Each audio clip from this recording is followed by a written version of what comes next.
The Raven's Winter, a complete 3-hour Viking saga for sleep tonight.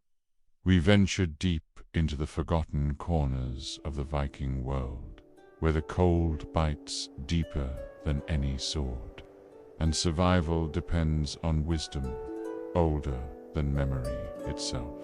Close your eyes and let me tell you of the winter that changed everything. When the old gods whispered their final warnings and mortals faced choices that would echo through eternity. This is the story of 6 souls whose fates became intertwined during the darkest season in living memory. Welcome to the Raven's Winter, the shipwright's burden. You are Ketil Ironhand, master shipwright of Trondheim, whose weathered hands have shaped the vessels that carry Vikings to glory and conquest. Across the wind-dark seas, your workshop stands on the fjord's edge like a temple to craftsmanship, where the ancient art of shipbuilding meets the mystical understanding that comes only from a lifetime spent listening to wood's whispered secrets. The morning sun filters through salt-stained windows, casting long shadows across the skeletal frame of your latest creation. Each timber has been selected not merely for strength, but for the spiritual resonance that experienced shipwrights learn to sense, the way certain pieces of oak seem to sing when struck, the manner in which pine from particular groves bends, without breaking, the mysterious quality that makes one piece of wood eager to join its brothers in the hull, while another resists despite perfect measurements. Your apprentices arrive before dawn, their breath visible in the cold air as they tend the fires that keep your tools sharp and your aging joints flexible enough to continue. The work that has defined your life for 40 winters. Young Bjorn Hammerhand shows the most promise. His hands, learning to read, would grain the way skalds read runes. But even he cannot yet feel the supernatural currents that flow through this particular vessel, that reputation that precedes you extend throughout the Viking world, from the marble halls of Constantinople to the ice-bound settlements of Greenland. Ships bearing your mark have carried warriors to victories that became legends, their hulls cutting through waves that would have claimed lesser vessels, their construction incorporating secrets passed down through generations of master craftsmen who understood that a ship is more than mere wood and iron. The commission that haunts your dreams came to you on a night when the aurora danced with unusual intensity.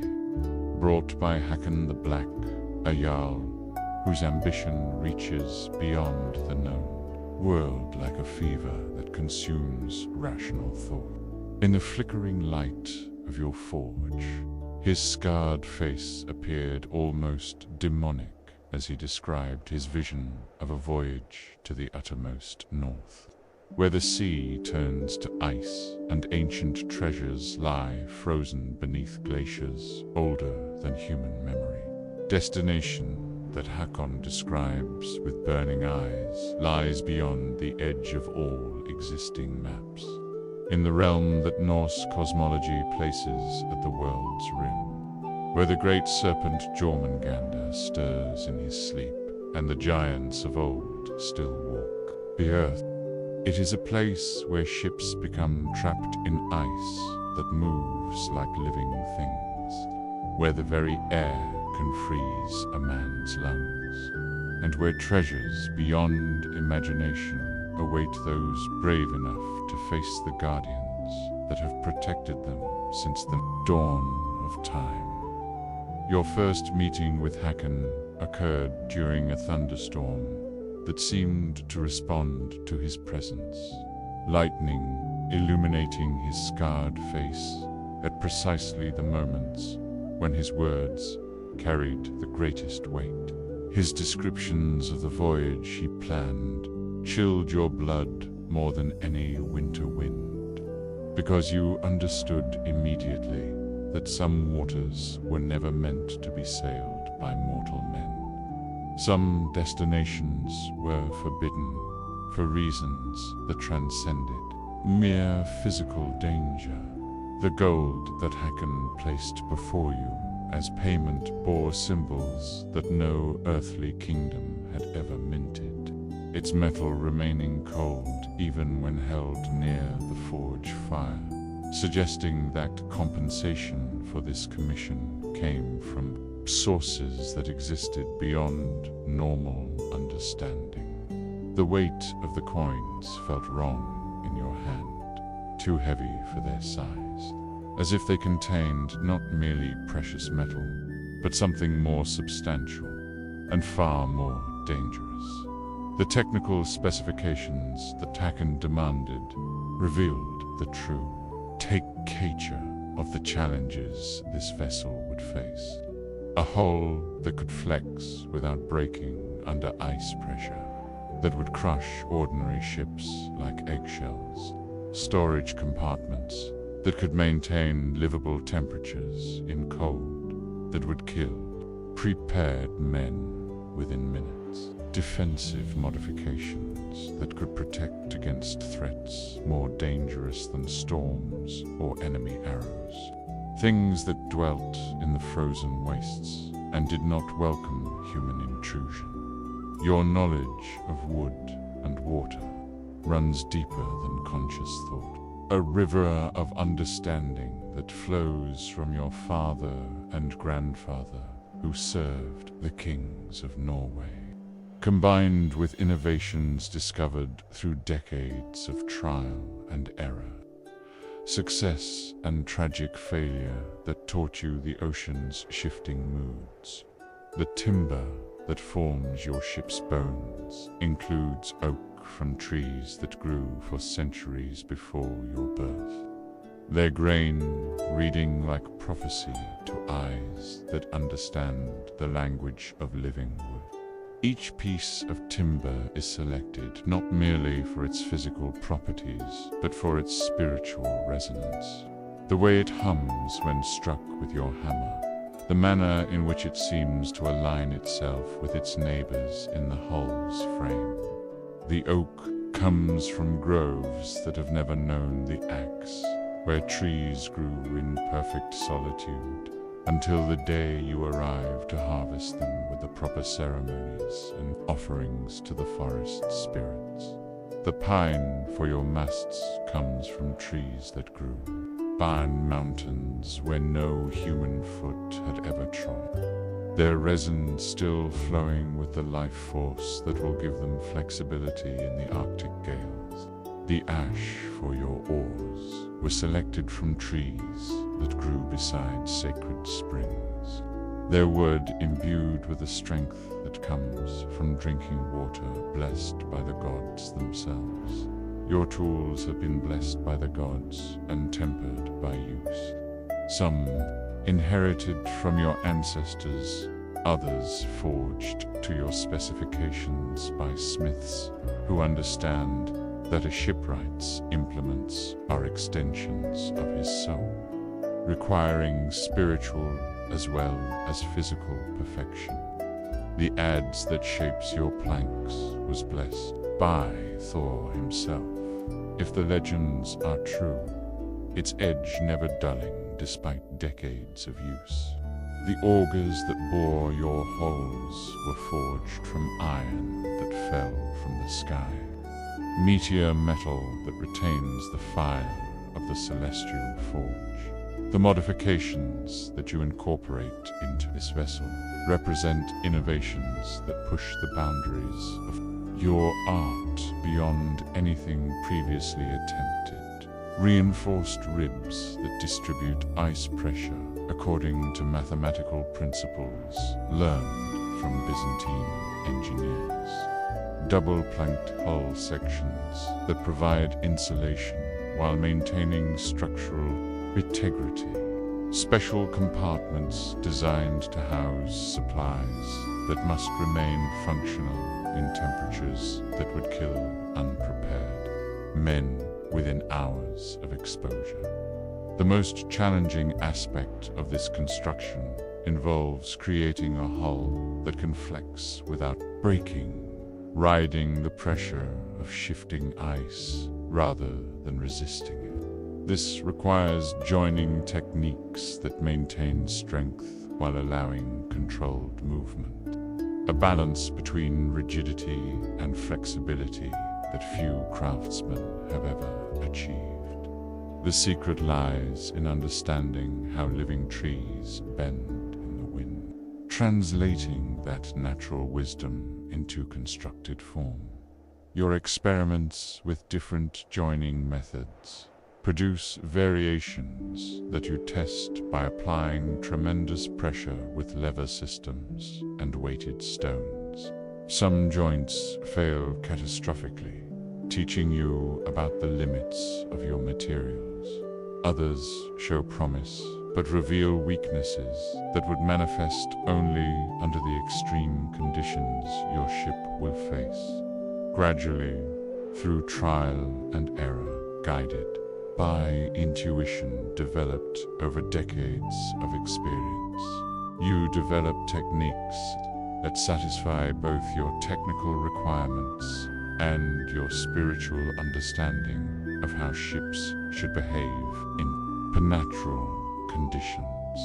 The defensive modifications that Haken demands represent the most mysterious aspect of your commission, because they are designed to protect against threats that exist beyond the physical world.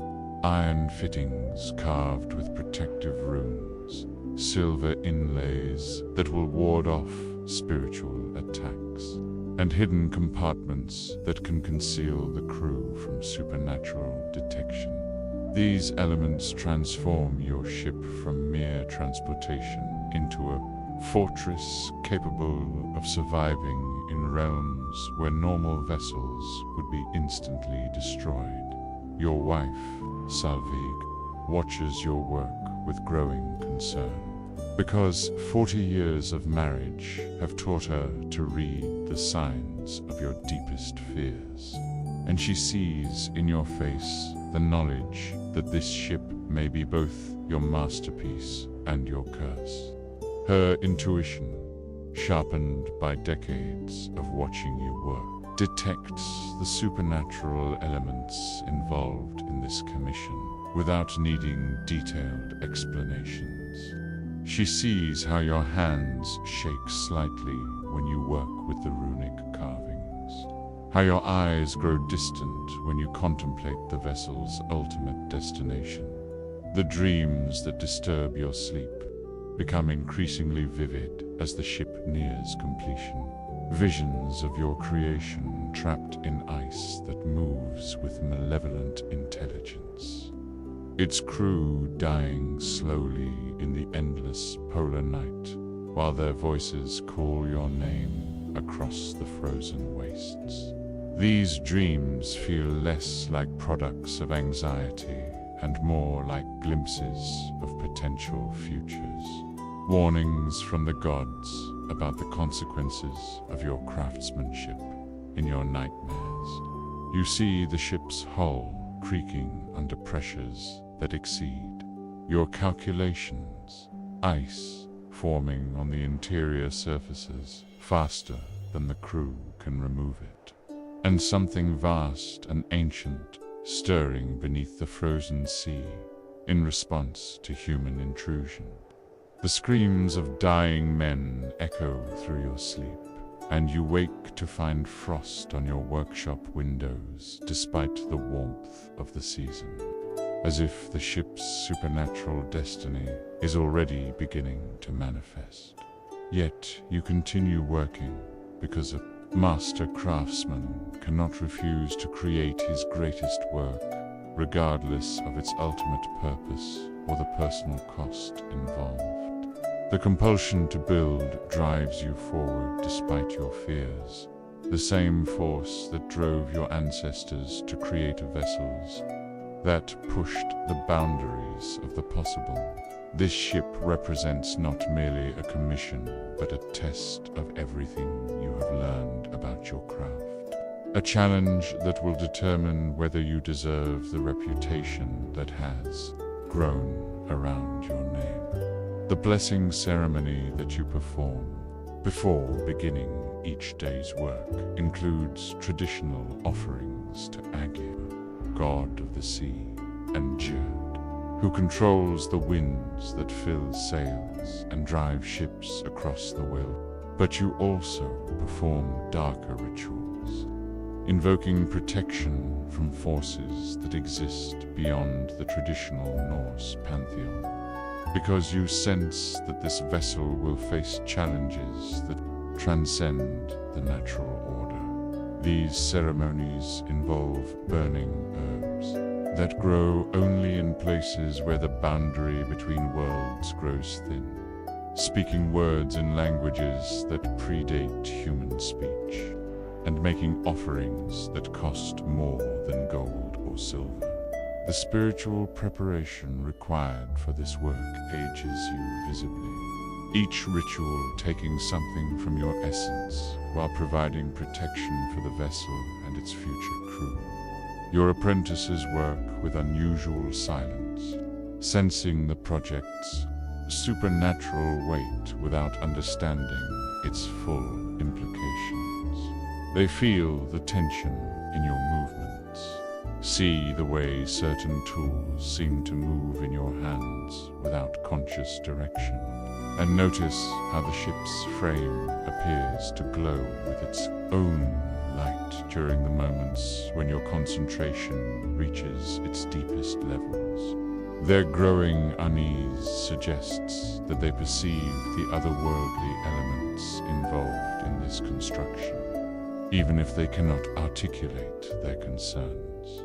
Young Bjorn Hammerhand, your most promising apprentice, begins experiencing dreams that mirror your own nightmares, seeing visions of ice and darkness that should be beyond his innocent understanding. His growing fear reflects the spiritual contamination that spreads from supernatural projects, affecting everyone who comes into contact with forces that exist beyond normal human experience.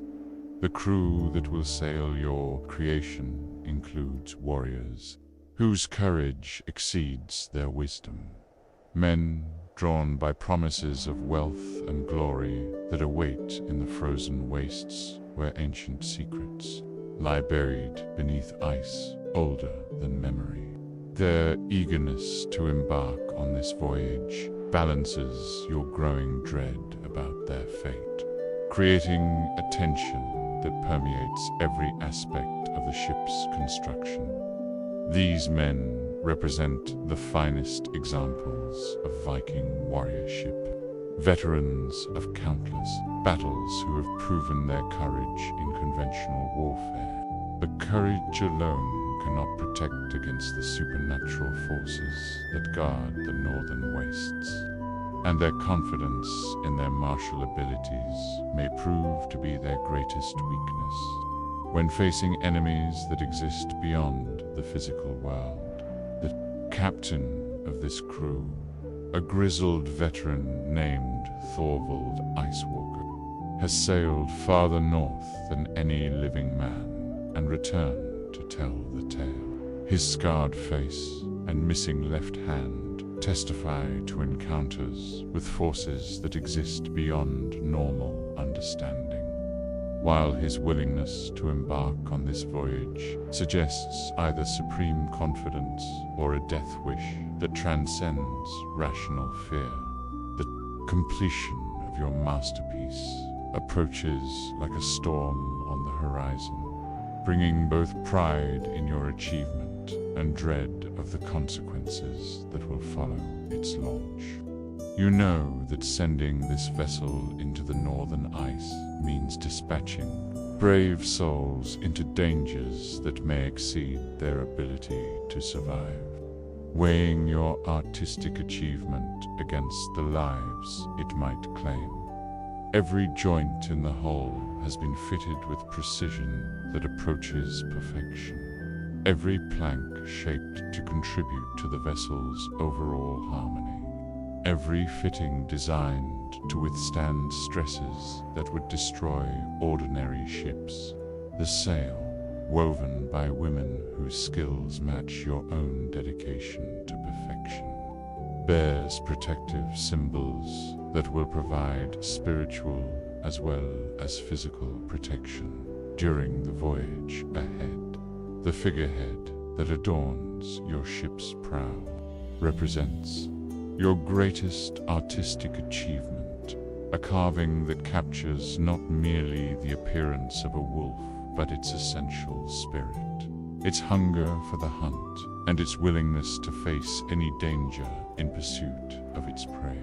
This figure will serve as the vessel's spiritual guardian, its carved eyes watching for threats that exist beyond the physical realm, while its fierce expression warns potential enemies of the crew's determination. Your final inspections reveal a vessel that represents the pinnacle of your art. Every joint tight, every line true. A ship that could survive any storm the southern seas might offer. The hull's curves flow like music made visible, each element contributing to a harmony that transcends mere function. This is not merely a ship, but a masterpiece that will outlast kingdoms and empires. A testament to the heights that human craftsmanship can achieve when guided by supernatural inspiration. But even as you admire your creation, you fear it may not be enough for the frozen hell that awaits beyond the edge of the world. The supernatural forces that guard the northern wastes have destroyed expeditions that seemed perfectly prepared, and your ship, for all its innovations and protections, remains a mortal creation facing immortal enemies. The launch ceremony that you organize includes traditional blessings and offerings, but also darker rituals that acknowledge the supernatural forces your ship will face. The village gathers to witness the launch, their excitement tinged with unease as they sense the otherworldly elements involved in this vessel's construction. The ship slides into the water with a sound like thunder, its hull settling into the fjord's embrace, like a living thing finding its natural element. Your farewell to Håkon and his crew includes final warnings about the ship's limitations, detailed instructions for emergency procedures, and prayers for divine protection that feel inadequate given the magnitude of the dangers they will face. Your heart carries the weight of knowing that you may never see these brave souls again, that your greatest achievement may also become your greatest tragedy. The sight of your masterpiece disappearing into the morning mist creates a mixture of pride and sorrow that will haunt your remaining years.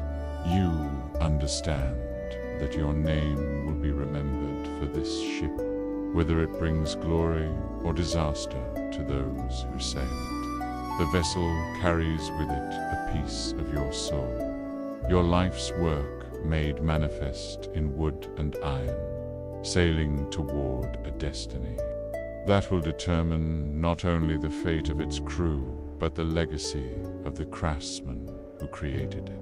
As the ship vanishes beyond the horizon, you notice that the ravens that have been gathering in unusual numbers throughout the construction period finally disperse, their harsh cries echoing across the water like warnings or prophecies. The aurora that danced so strangely during Håkon's first visit appears again, its colors more vivid than any you have seen before, as if the very heavens are responding to the vessel's departure, the plague-bearer's journey. You are Astrid Sorenson, daughter of healers, whose reputation as a skilled physician has spread throughout the Danish kingdoms like ripples on still water. Your knowledge of herbs and remedies has saved countless lives across 3 decades of practice.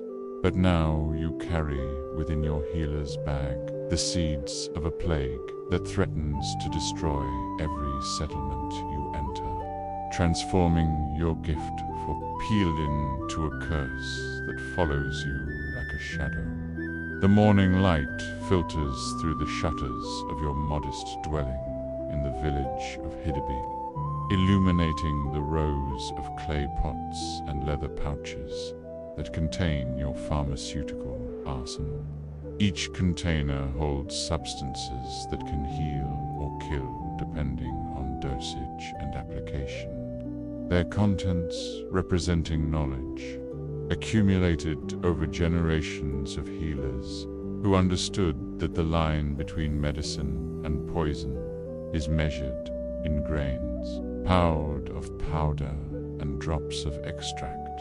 Your daily routine begins with a careful examination of these sealed containers, checking for signs of contamination or deterioration that could transform healing remedies into deadly toxins. But this morning, as has been the case for 3 months now, your primary concern is not the condition of your medicines, but the growing weight of your terrible secret. The knowledge that you yourself have become the most dangerous substance in your collection. The symptoms that you hide from others with increasingly desperate skill include the telltale swelling in your neck and armpits that marks the beginning of the disease your teacher warned you about, the fever that comes and goes like ocean tides, the growing weakness that threatens to prevent you from continuing the healing work that has defined your identity since childhood. 3 months ago, your teacher, the wise woman Gunhild, died after revealing the location of a hidden cache, of Roman medical texts that had been concealed since the empire's collapse. Her final words, spoken with the clarity that sometimes comes to the dying, included a warning about plague symptoms that you now recognize in your own body with the horrifying certainty that comes from professional knowledge.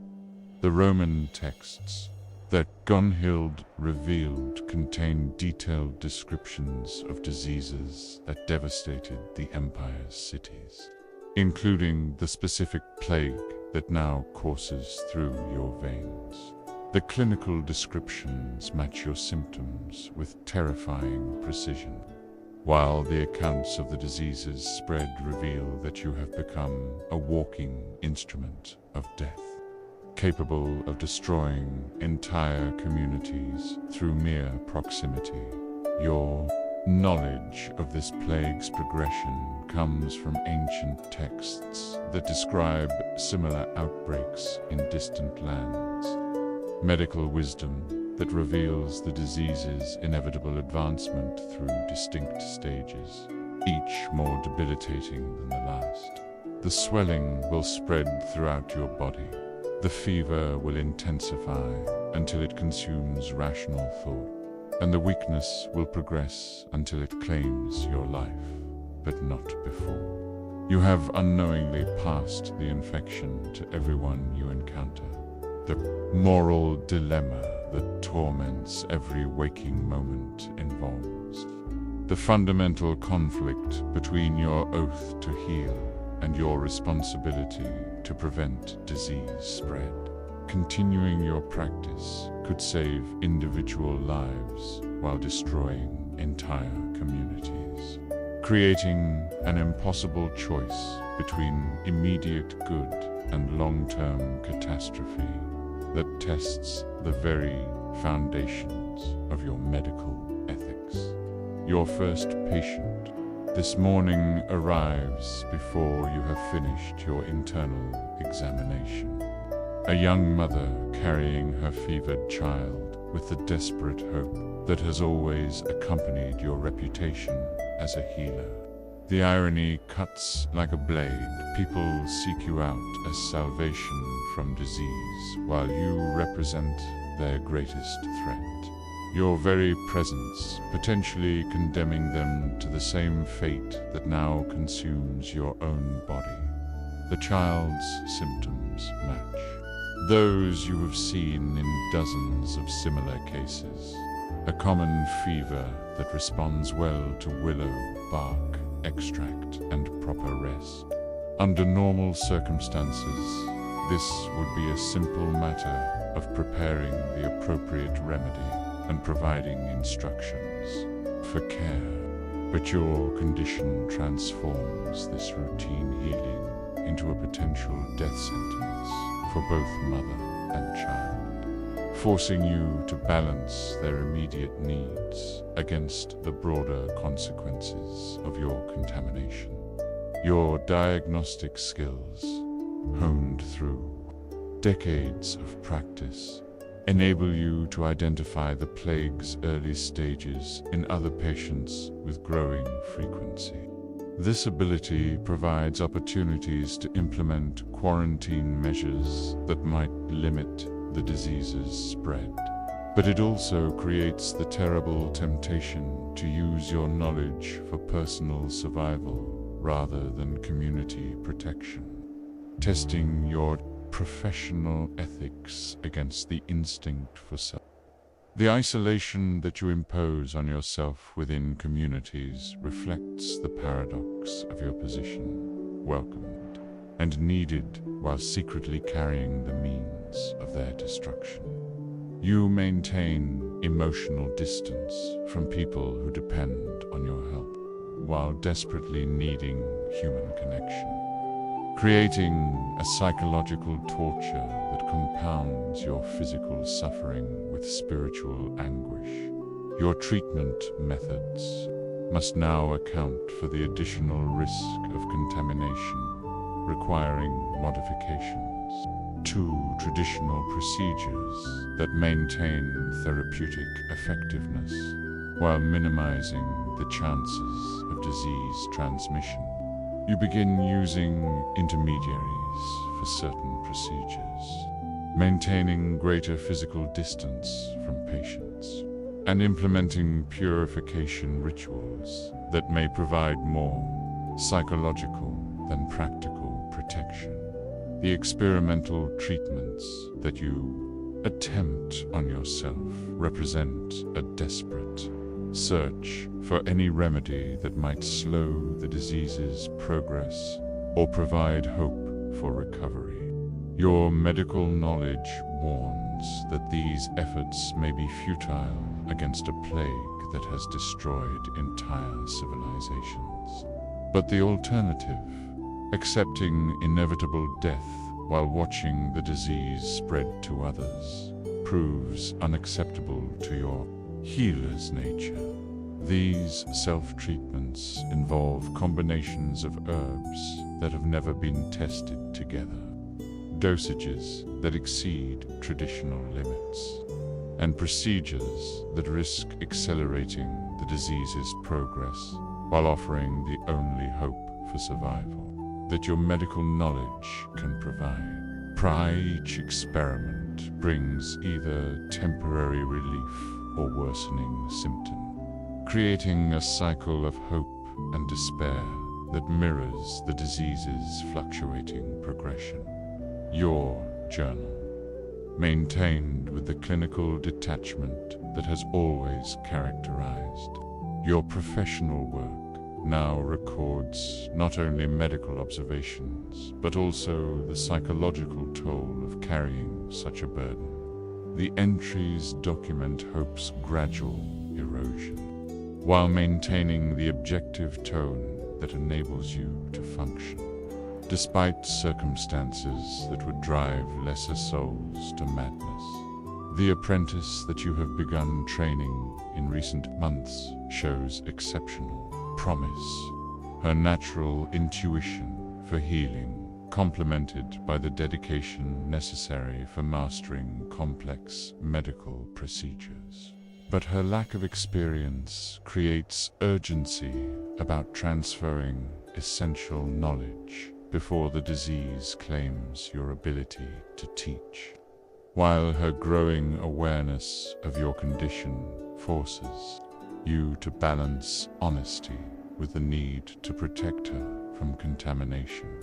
Young Sigrid possesses the rare combination of intellectual capability and emotional strength that successful healers require.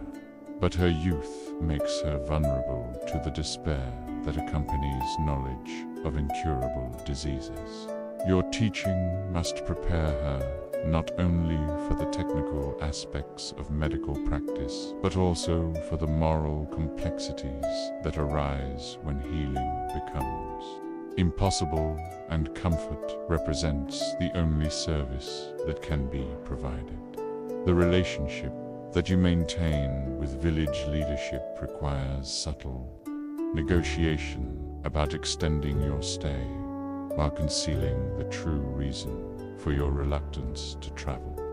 You understand that leaving might spread the plague to other settlements, while remaining might doom the current community, creating a political situation that has no good solutions while time runs out for effective decision-making. The village chief, a practical man named Leif the Stout, has grown suspicious of your changed behavior and reluctance to travel to other communities that have requested your services. His questions become increasingly pointed as he attempts to understand why the healer who once traveled freely throughout the region now seems reluctant to leave Hidabi, creating pressure that threatens to force revelations you are not prepared to make. The religious conflicts that you experience include questioning the gods, justice in afflicting a healer with the very disease she has spent her life fighting, while seeking divine guidance about moral choices that appear to have no clear answer. Your prayers become increasingly desperate as you search for spiritual strength to face impossible decisions while maintaining the professional competence that people depend on. The dreams that haunt your sleep include visions of empty villages, bend mass graves, the consequences of your choices playing out in nightmares that blend medical knowledge with supernatural horror. These dreams feel less like products of anxiety and more like prophetic warnings, showing you potential futures where your contamination spreads like wildfire through communities that have no defenses against such devastation. In your nightmares, you see yourself walking through settlements where every building stands empty, their inhabitants having fled or perished from the plague that followed in your wake. The silence of these abandoned places echoes with the screams of the dying, while your own reflection in still water shows the face of death itself, beautiful and terrible in its inexorable advance. The preparations for death that you secretly undertake include arranging for the safe disposal of your contaminated supplies, writing detailed medical instructions for your apprentice, and creating a comprehensive record of your observations about the plague's progression. These activities provide focus that helps maintain sanity while ensuring that some good might emerge from your tragic circumstances. Your will, written in the careful script that has always characterized your professional documents, distributes your property and medical equipment according to principles that will best serve future healers. The most dangerous substances in your collection must be destroyed to prevent accidental contamination, while the valuable remedies should be preserved for healers who can use them safely. The psychological preparation for your own death involves reconciling yourself to the inevitable while maintaining hope that your sacrifice might serve some greater purpose. Your understanding of mortality, deepened by years of caring for the dying, provides some comfort as you face the same transition that you have helped others navigate with dignity and peace. The final decision that you make involves revealing your condition to village leadership, accepting exile as the price of honesty while using your remaining time to establish quarantine procedures that might save the community from the plague you have inadvertently brought to their doors. This choice demonstrates how healers must sometimes choose duty over self-preservation, facing impossible situations with courage that transcends personal fear. The confession that you make to Leif the Stout takes place in the privacy of his hall, where the weight of your words transforms the atmosphere from curiosity to horror as he grasps the full implications of your revelation. His initial disbelief gives way to anger, then to the pragmatic assessment that characterizes effective leadership as he considers the options available for protecting his people. The exile that follows your confession forces you to leave Hidibi within hours of your revelation, carrying only essential supplies and the knowledge that you may never again see the places and people that have defined your life. The journey into the countryside becomes a pilgrimage of redemption, as you use your remaining time to help scattered hermits and outcasts who cannot flee your presence. Your solitary travels through the Danish countryside during the deepest part. Winter create opportunities for reflection on the meaning of your life's work and the lessons that can be learned from your tragic circumstances. The isolation that once terrified you becomes a form of spiritual purification, stripping away everything except the essential core of your identity as a healer. The scattered settlements that you encountered during your exile include hermitages and outlaw camps where your contamination poses less threat, because the inhabitants have already chosen isolation from normal society. These people, existing on the margins of civilization, receive your care gratefully while accepting the risks involved with the stoic fatalism that characterizes those who have nothing left to lose. The whale hunter's curse. You are Magnus Skull-Splitter, captain of the most successful whaling crew along the Norwegian coast, whose reputation for bringing home the largest catches has made you wealthy beyond the dreams of ordinary fishermen. Your ship, the Bone Breaker, has been modified specifically for the dangerous work of hunting the great whales that provide oil for lamps and meat for winter storage. Equipped with specialized harpoons and reinforced hulls that can withstand the tremendous forces generated when massive creatures fight for their lives. The morning that changes everything begins with the kind of calm that experienced sailors recognize as deceptive.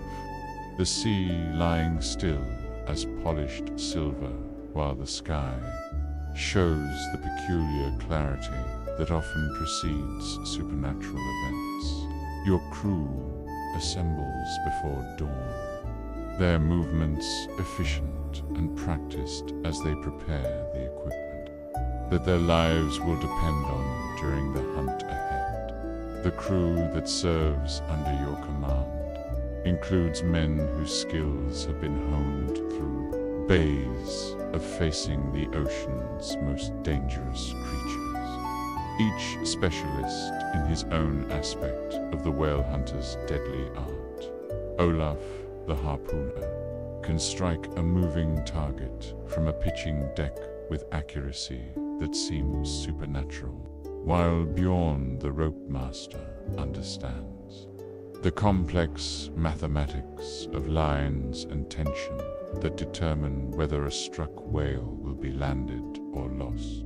Your reputation as a whale hunter stretches along the entire Norwegian coast like a legend that grows with each telling, because your crew brings home more oil and meat than any other hunting party, while suffering fewer casualties than expeditions led by less skilled captains. The secret of your success lies not merely in technical competence, but in understanding the whale's intelligence, respecting the creature's power while never underestimating its capacity for destroying those who challenge it. The Morning Watch reports the sighting that will transform your life.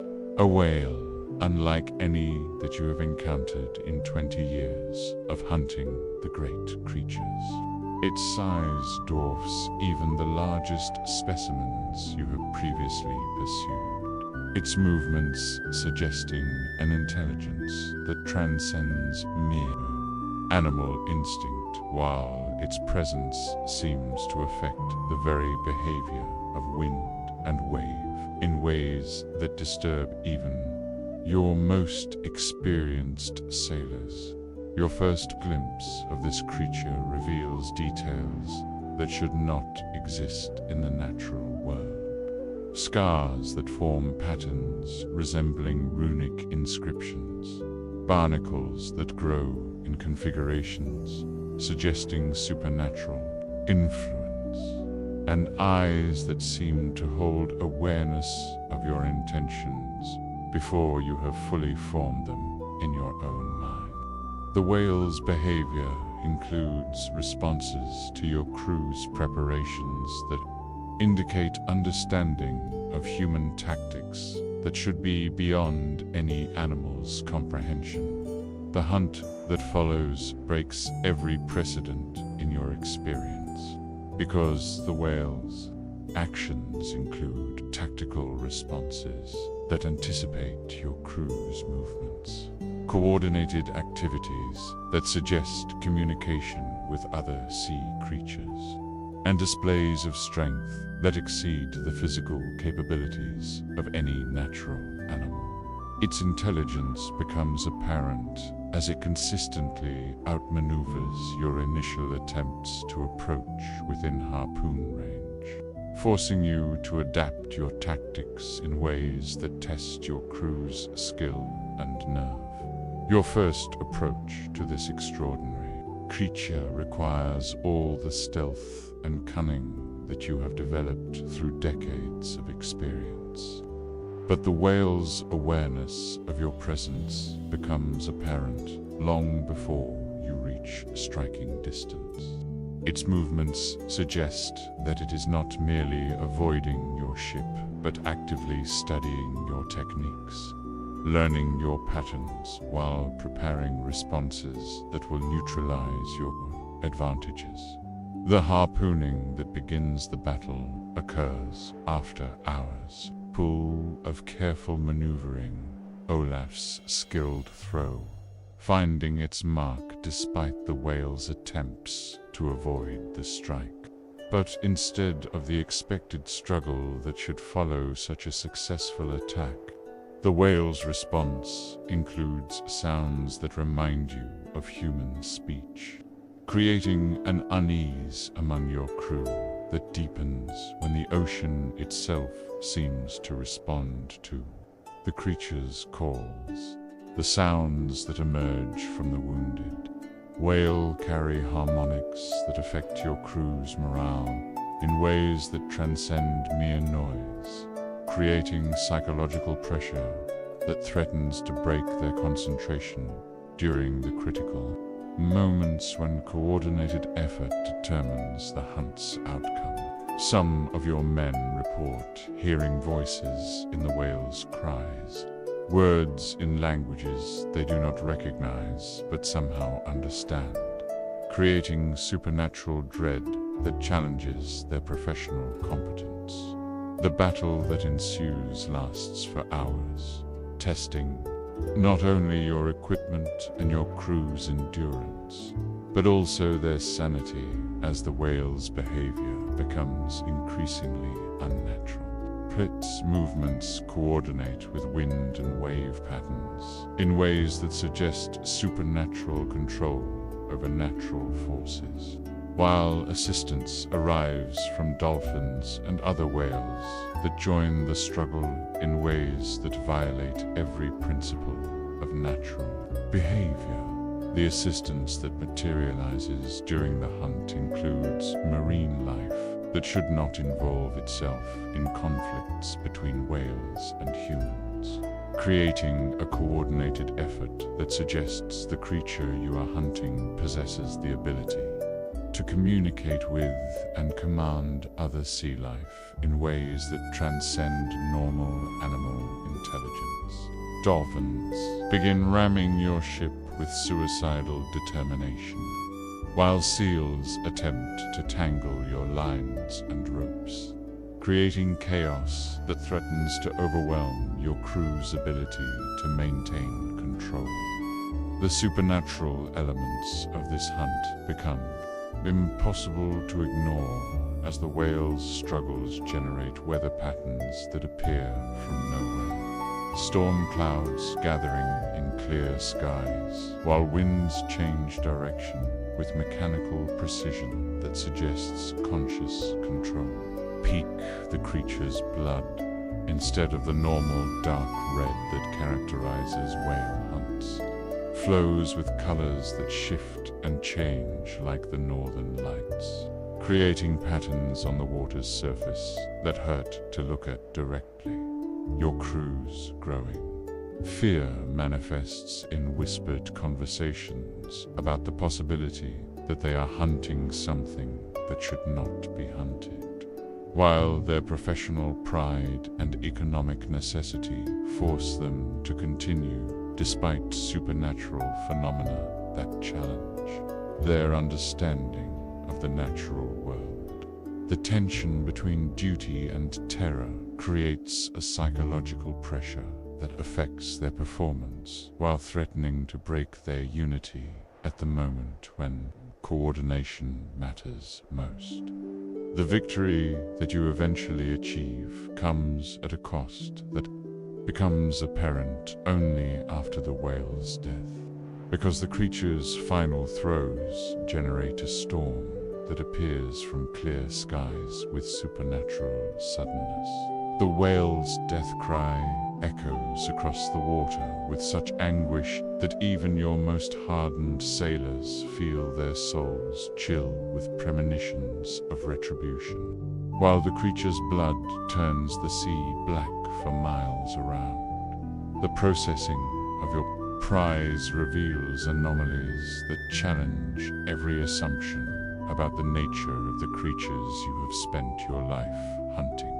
The whale's bones bear carved symbols that no human hand could have created, arranged in patterns that suggest intelligence and purpose beyond animal capability. Its organs pulse with their own light even after death, while its flesh seems to move independently of life or nervous system function. The most disturbing discovery comes when you examine the whale's brain, which proves to be far larger and more complex than any creature of its size should possess.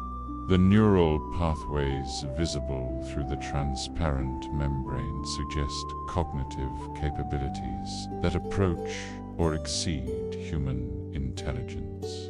While the organ's continued electrical activity creates phenomena that cannot be explained by conventional understanding of death and decay.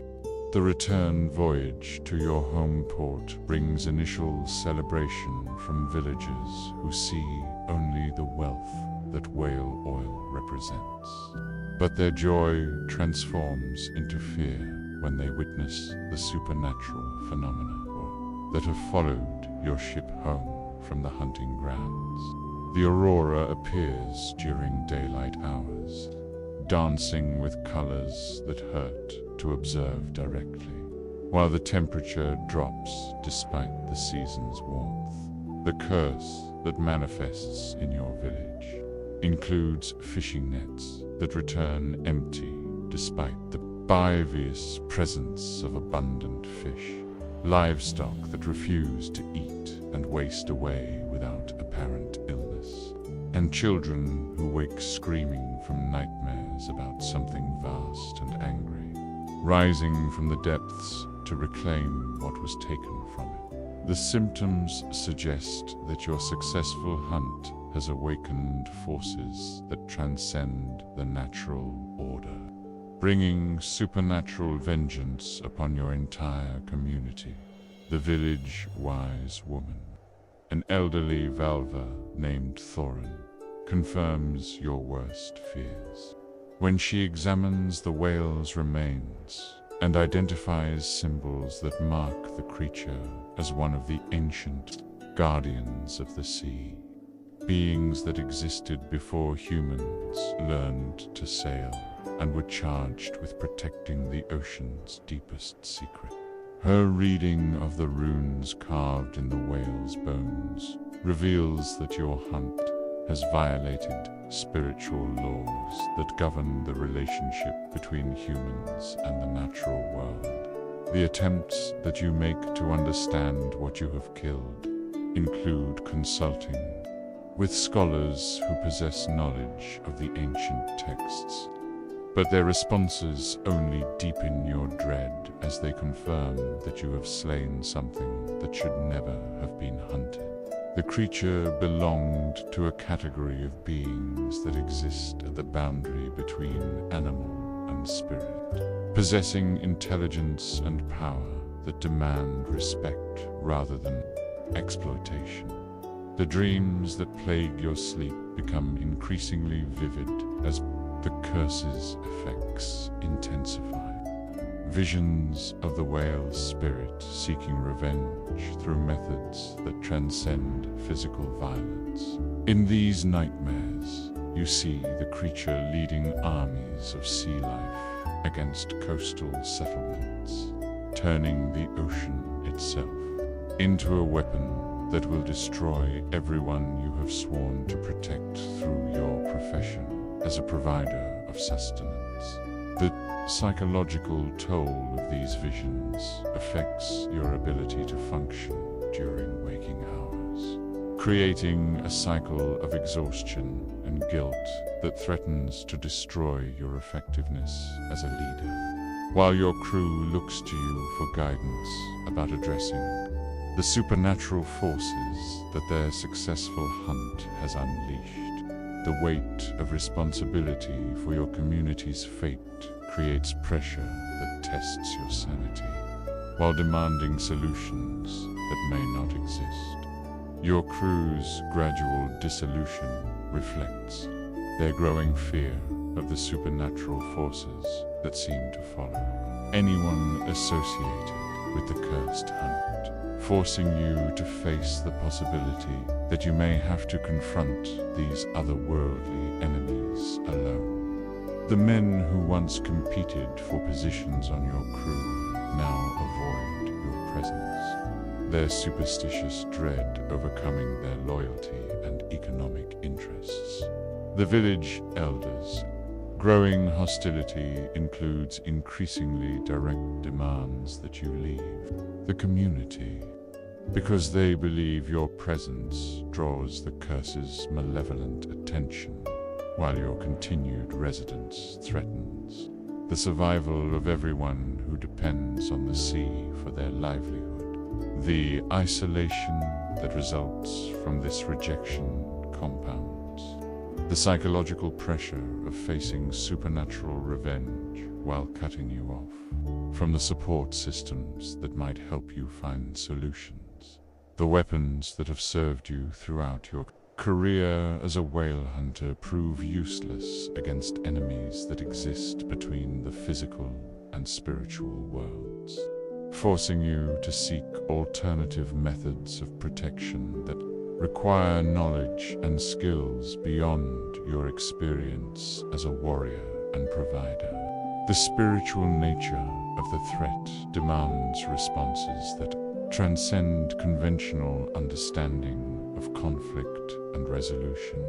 The religious ceremonies that you attempt include offerings to sea gods who might intercede with the whale's spirit, rituals designed to appease the dead creature's anger, and desperate prayers for forgiveness from powers that may exist beyond the influence of traditional Norse deities.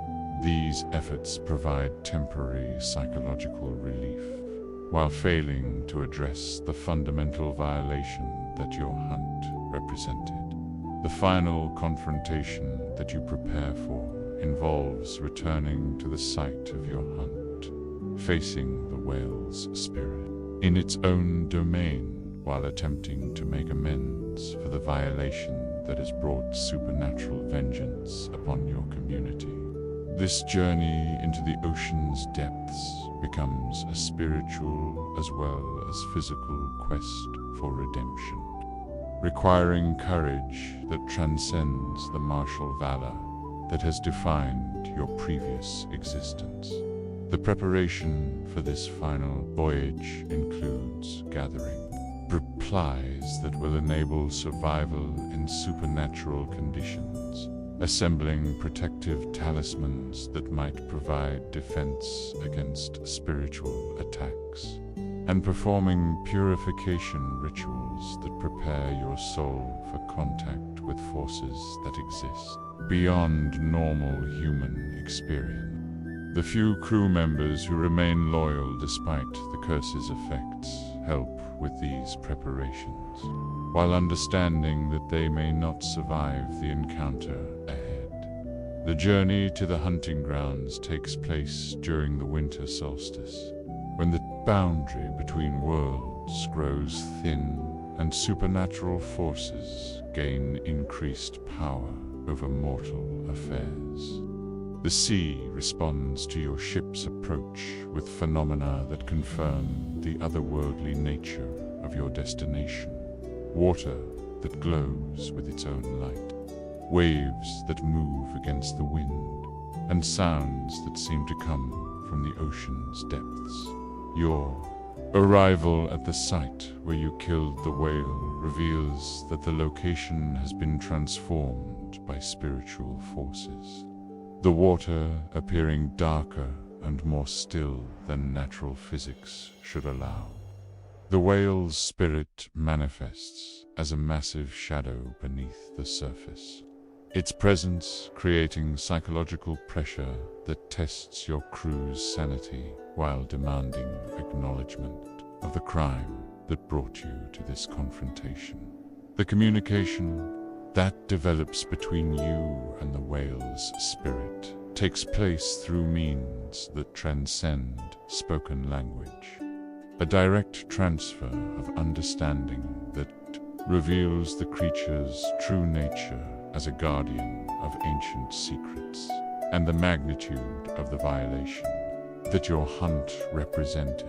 The spirit's anger carries the weight of cosmic justice, demanding retribution that will restore the balance you have disturbed. The negotiation that follows involves offering your own life in exchange for lifting the curse from your community, demonstrating the responsibility that true leadership requires when facing consequences of past actions. The whale's spirit considers this offer while revealing that simple death would be insufficient to address the spiritual debt that your hunt has created. The resolution that emerges requires not merely personal sacrifice, but fundamental changes in how your community approaches the relationship between human needs and natural forces. The whale's spirit demands establishment of new traditions that honor the supernatural aspects of sea life, while maintaining the practical requirements of survival, creating a covenant that will govern future interactions between your people, by and the ocean's guardians. The transformation that you undergo during this confrontation includes gaining understanding of the whale's true nature and the cosmic responsibilities that come with hunting such creatures. This knowledge carries the burden of ensuring that future generations will remember the lessons learned from your experience, preventing similar violations while maintaining the balance between human survival and spiritual harmony. The Rune-carver. Secret. You are Thorstein the Wise, acknowledged master of the runic arts, whose carved stones hold power over fate itself. But your latest commission requires creating a curse so terrible that it will condemn not only your intended target, but also bind your own soul to eternal darkness. Your workshop in the hills above Uppsala contains the accumulated tools and materials that define your craft, each item representing decades of study and practice in the ancient art of channeling divine power through carved symbols. The morning light filtering through your workshop windows illuminates half-finished rune stones that await your attention, each one representing a different aspect of your art. From simple protective charms that ward off minor misfortunes to complex magical workings that require days of careful preparation and spiritual conditioning to complete successfully. The variety of projects reflects the range of your reputation, which extends from local farmers seeking protection for their crops to kings who require supernatural assistance in matters of war and politics. Your knowledge of runic magic flows from sources that stretch back to the dawn of human understanding, when the gods first revealed the secrets of the written word to mortals who proved worthy of such divine trust. The techniques that you have mastered combine scholarly study of ancient texts with practical experience gained through decades of successful magical practice, creating expertise that few mortals have ever achieved. The training that shaped your abilities began in childhood under the guidance of masters who learned their craft when the boundary between the human and divine worlds was less firmly established than it has become in recent generations. Your teachers included scholars who possessed access to texts that recorded the actual words of the gods, practitioners who had personally witnessed miraculous events, and holy men who understood the spiritual costs that magical power demands. From those who would wield it, the runic alphabet that forms the foundation of your practice includes not merely the symbols that most people recognize, but also the hidden characters that were revealed only to initiates who demonstrated both exceptional ability and unwavering moral character. These secret runes carry power that can reshape reality itself, but their use requires spiritual preparation that few mortals possess the courage or wisdom to undertake. Your workshop contains tools that have been blessed by the gods themselves, implements that channel divine energy through their physical forms, while maintaining the precision necessary for successful magical work. The chisels that you use for carving have been tempered in sacred fires, their edges remaining sharp despite years of use on the hardest stones.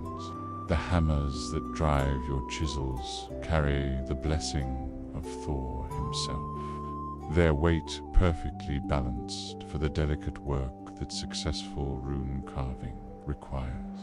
The stones that you select for your most important commissions come from quarries that exist at the boundary between the physical and spiritual worlds. Locations where the earth itself has been touched by divine power and transformed into materials capable of holding magical energy indefinitely. These stones must be harvested during specific lunar phases and transported using methods that preserve their spiritual properties while preventing contamination by mundane influences. The pigments that you use to color your finished runes include substances that cannot be obtained through normal commercial channels, materials that exist only in places where the boundary between worlds grows thin. The red that symbolizes life and power comes from the blood of animals that have been sacrificed according to ancient rituals, while the black that represents death and transformation is made from charcoal created by burning sacred woods in fires that have never been extinguished. The client who seeks your services on this particular commission arrives under cover of darkness, his face hidden by a hood that seems to absorb light rather than merely blocking it. The gold that he offers as payment burns cold to the touch, its surface bearing symbols that no earthly kingdom has ever minted, suggesting that compensation for this work comes from sources that exist beyond normal understanding. The request that he makes involves creating a curse that will destroy not only his enemy, but also the target's entire bloodline, eliminating every trace of their existence while ensuring that their suffering will continue through multiple generations. The scope of this vengeance exceeds anything that you have previously been asked to accomplish, requiring magical workings that approach the level of divine intervention. The target of this proposed curse is Eriksson the Proud, a Jarl whose political success has come at the expense of your client's family, creating a cycle of revenge that threatens to consume both bloodlines, unless supernatural intervention ends the conflict permanently. The animosity between these families stretches back through generations, each side committing atrocities that demand retaliation while escalating the violence to levels that threaten the stability of the entire region. Your initial reluctance to accept this commission reflects your understanding that some magical workings carry costs that exceed their benefits, because the power required to create generational curses must be drawn from sources that demand payment in spiritual currency that can never be reclaimed. The gods who grant such power require sacrifice that goes beyond gold or silver, demanding portions of the practitioner's soul that will be lost forever. The research that you conduct into the specific requirements of this curse reveals that its creation will require not only your own spiritual energy, but also the voluntary sacrifice of memories that define your identity as a human being. The most powerful curses draw their energy from the practitioner's personal history, consuming experiences and relationships that provide meaning and purpose to mortal existence. The preliminary consultations that you undertake include examining the spiritual implications of the requested curse, assessing the moral consequences of creating such a working, and exploring alternative solutions that might satisfy your client's desire for justice without creating eternal damnation for all. Be involved. These discussions reveal that your client's hatred has consumed his capacity for rational thought, making him willing to accept any price for the revenge he seeks. The materials that you gather for this working include stones that have been quarried during the darkest nights of the year, when the boundary between worlds allows access to minerals that exist primarily in the realm of the dead. The pigments required for this curse must be created from substances that bridge the gap between life and death, including blood from animals that have been killed during specific ritual circumstances, and ash from fires that have consumed human remains. The spiritual preparation that such a working requires includes meditation that opens your consciousness to influences that exist beyond normal human experience, fasting that weakens your resistance to supernatural manipulation, and rituals that gradually separate you from the divine protection that normally shields practitioners from the full force of the powers they channel. Your wife, Ragnhild, senses the darkness that surrounds this project with the intuition that comes from 40 years of marriage to a man who traffics in supernatural forces. Her growing fear reflects not merely concern for your physical safety, but awareness that some magical workings can transform the practitioner in ways that destroy everything that makes them human, creating creatures that possess knowledge and power while losing the capacity for love and compassion.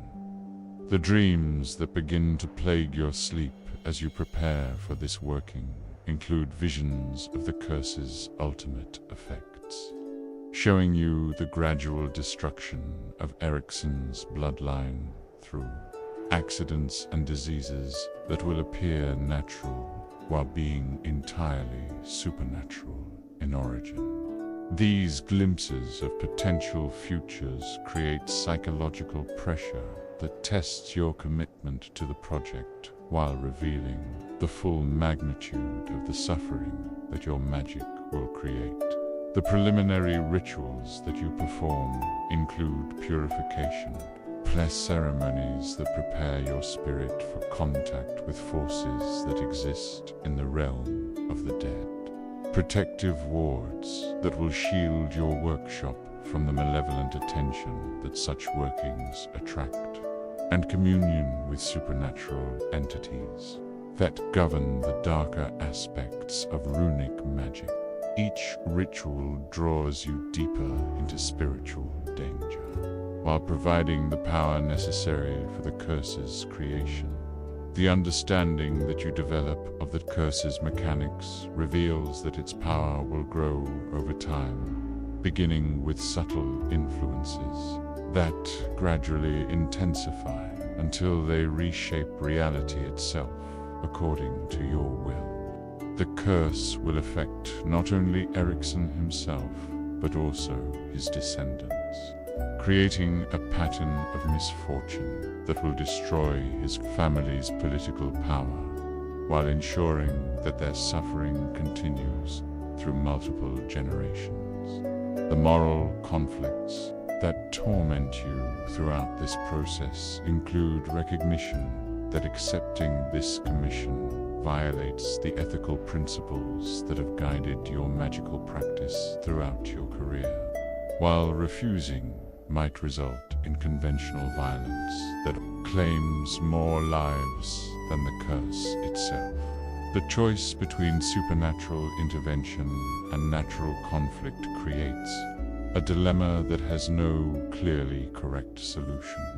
The carving process begins on a night when the moon is completely dark and the boundary between worlds grows thin enough to allow access to the powers that govern death and transformation. The symbols that you inscribe carry meanings that transcend human language, each character representing concepts that exist only in the realm of the divine, while channeling forces that can reshape the fundamental nature of reality.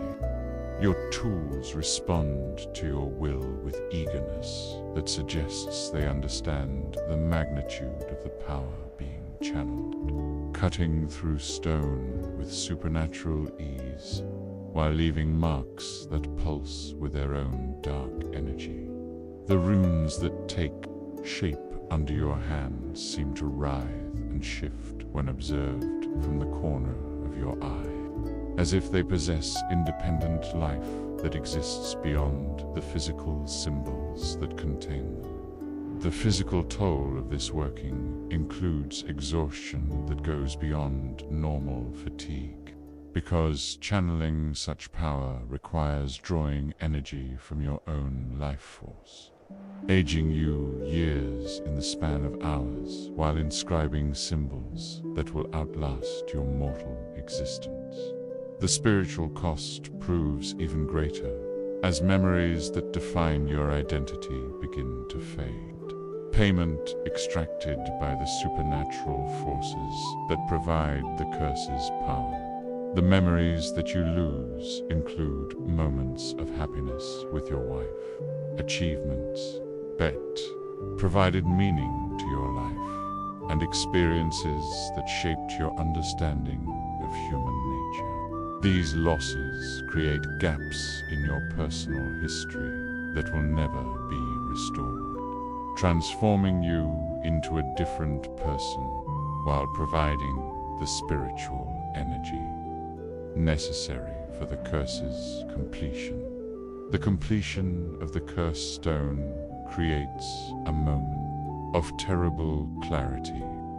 When you understand the full magnitude of what you have created and the price that its creation has demanded from your soul, by the magical working that lies before you represents power that approaches the level of divine intervention, capable of bringing suffering that will echo through generations, while binding your own fate to the darkness that you have channeled. The choice that you face involves deciding whether to deliver the completed curse to your client or destroy it, despite the spiritual cost that such action will require. The destruction of a completed magical working demands additional sacrifice from the practitioner, potentially claiming your life while only partially reversing the spiritual damage that its creation has caused. The decision that you ultimately make reflects values that transcend personal survival. Choosing to destroy the curse, despite knowing that such action will require additional sacrifice that may claim your life. The destruction process involves rituals that channel the curse's power back into the spiritual realm, creating explosions of energy that affect every practitioner of runic magic within 100 miles. The spiritual explosion that results from destroying the curse. Stone creates disruptions that influence supernatural workings throughout the region, establishing new boundaries between acceptable and forbidden magical practices, while demonstrating the consequences that await practitioners who attempt to channel powers that exceed human authority. The wounds that you suffer during this process go beyond physical injury, creating spiritual damage that requires healing methods that combine conventional medicine with divine intervention.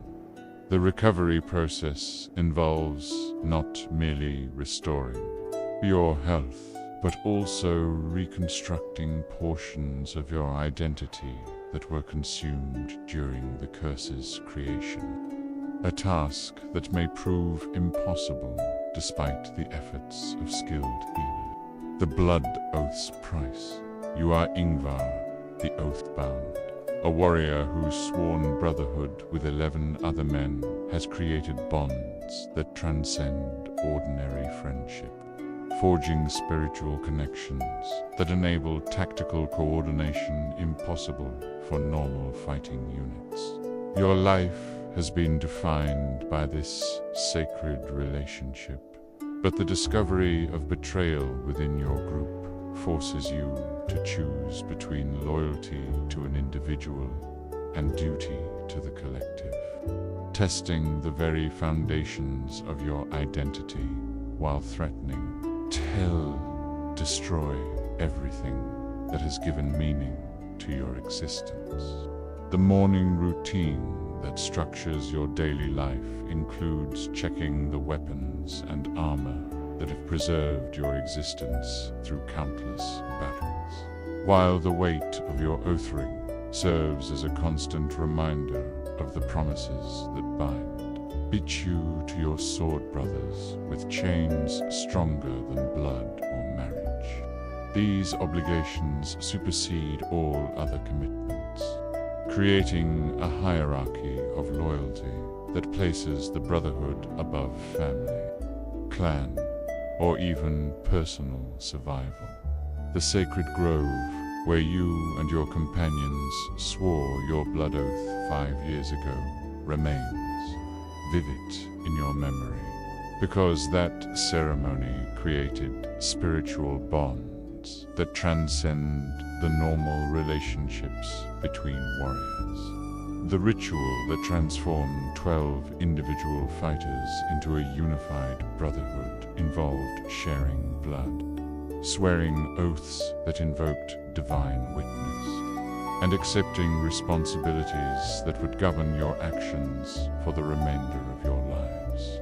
The oath itself includes specific provisions that address every aspect of your relationship with your brothers, from the division of spoils after successful raids to the procedures that must be followed when making important decisions that affect the group's welfare. These rules create a legal framework that enables 12 strong-willed individuals to function as a unified entity while maintaining the discipline necessary for survival in a world where cooperation determines the difference between life and death. Your warband includes men from different clans who chose brotherhood over family loyalty, creating a unity that has enabled victories against overwhelming odds through tactical coordination that ordinary warriors cannot achieve. The diversity of backgrounds represented in your group provides access to knowledge and skills that would be unavailable to fighters drawn from a single clan, while the oath that binds you creates loyalty that transcends the political divisions that often prevent effective cooperation. The reputation that your brotherhood has earned through 5 years of successful military service extends throughout the region, bringing employment opportunities that would be unavailable to individual warriors while creating expectations that must be met through continued excellence. Your collective achievements include victories that have become legends, successful raids that have enriched your members, and defensive actions that have saved entire communities from destruction. The betrayal that you discover involves your closest friend within the Brotherhood, Olaf the Swift, who has been secretly negotiating with your enemies while providing information about your movements and plans in exchange for gold that could purchase lands and slaves. The evidence of his treachery includes physical proof of his contacts with hostile forces, suspicious timing of enemy attacks that suggest inside knowledge, and financial resources that exceed what his legitimate activities could provide. The investigation that you conduct into Olaf's activities requires careful observation of his behavior, while maintaining the secrecy necessary to protect other Brotherhood members from suspicion. The process of gathering evidence tests your detective skills while creating emotional strain that threatens to affect your combat effectiveness, forcing you to balance professional obligations with personal anguish. The relationship that you have maintained with Olaf spans the entire duration of your Brotherhood, beginning with the shared dangers that created mutual trust and developing through years of combat that forged bonds stronger than those between biological brothers. The memories that you share include battles where he saved your life and situations where you protected him from death, creating a history that makes his betrayal feel like the destruction of part of your own identity. The evidence that you accumulate includes overheard conversations between Olaf and enemy agents, documentation of payments that he has received for information about your group's activities, and testimony from witnesses who have observed his suspicious behavior. The compilation of this proof requires weeks of careful investigation while you struggle to maintain normal relationships with other Brotherhood members who remain unaware of the crisis that threatens their unity. The confrontation that you arrange takes place in the same sacred grove where you originally swore your oaths, because the spiritual significance of that location might provide clarity about the proper response to betrayal that threatens not only individual lives, but the Brotherhood's continued existence.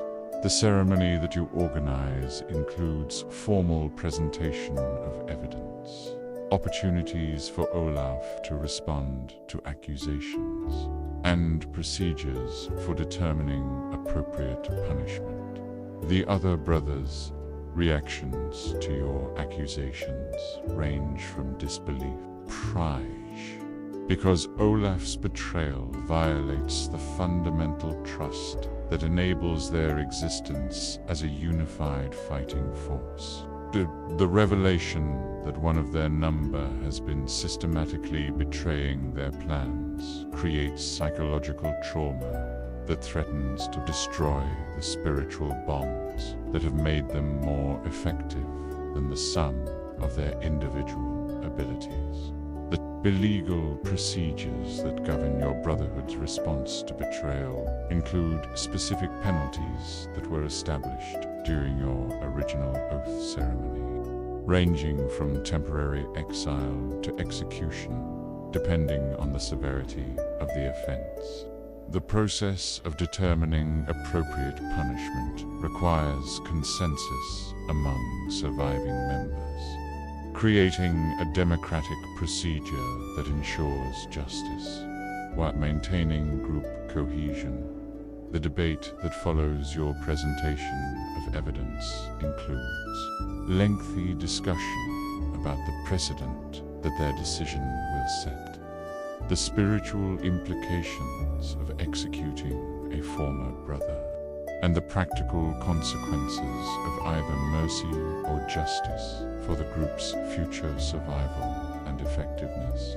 The complexity of these considerations reflects the sophisticated legal framework that governs brotherhood relationships while acknowledging the moral ambiguity that characterizes difficult decisions.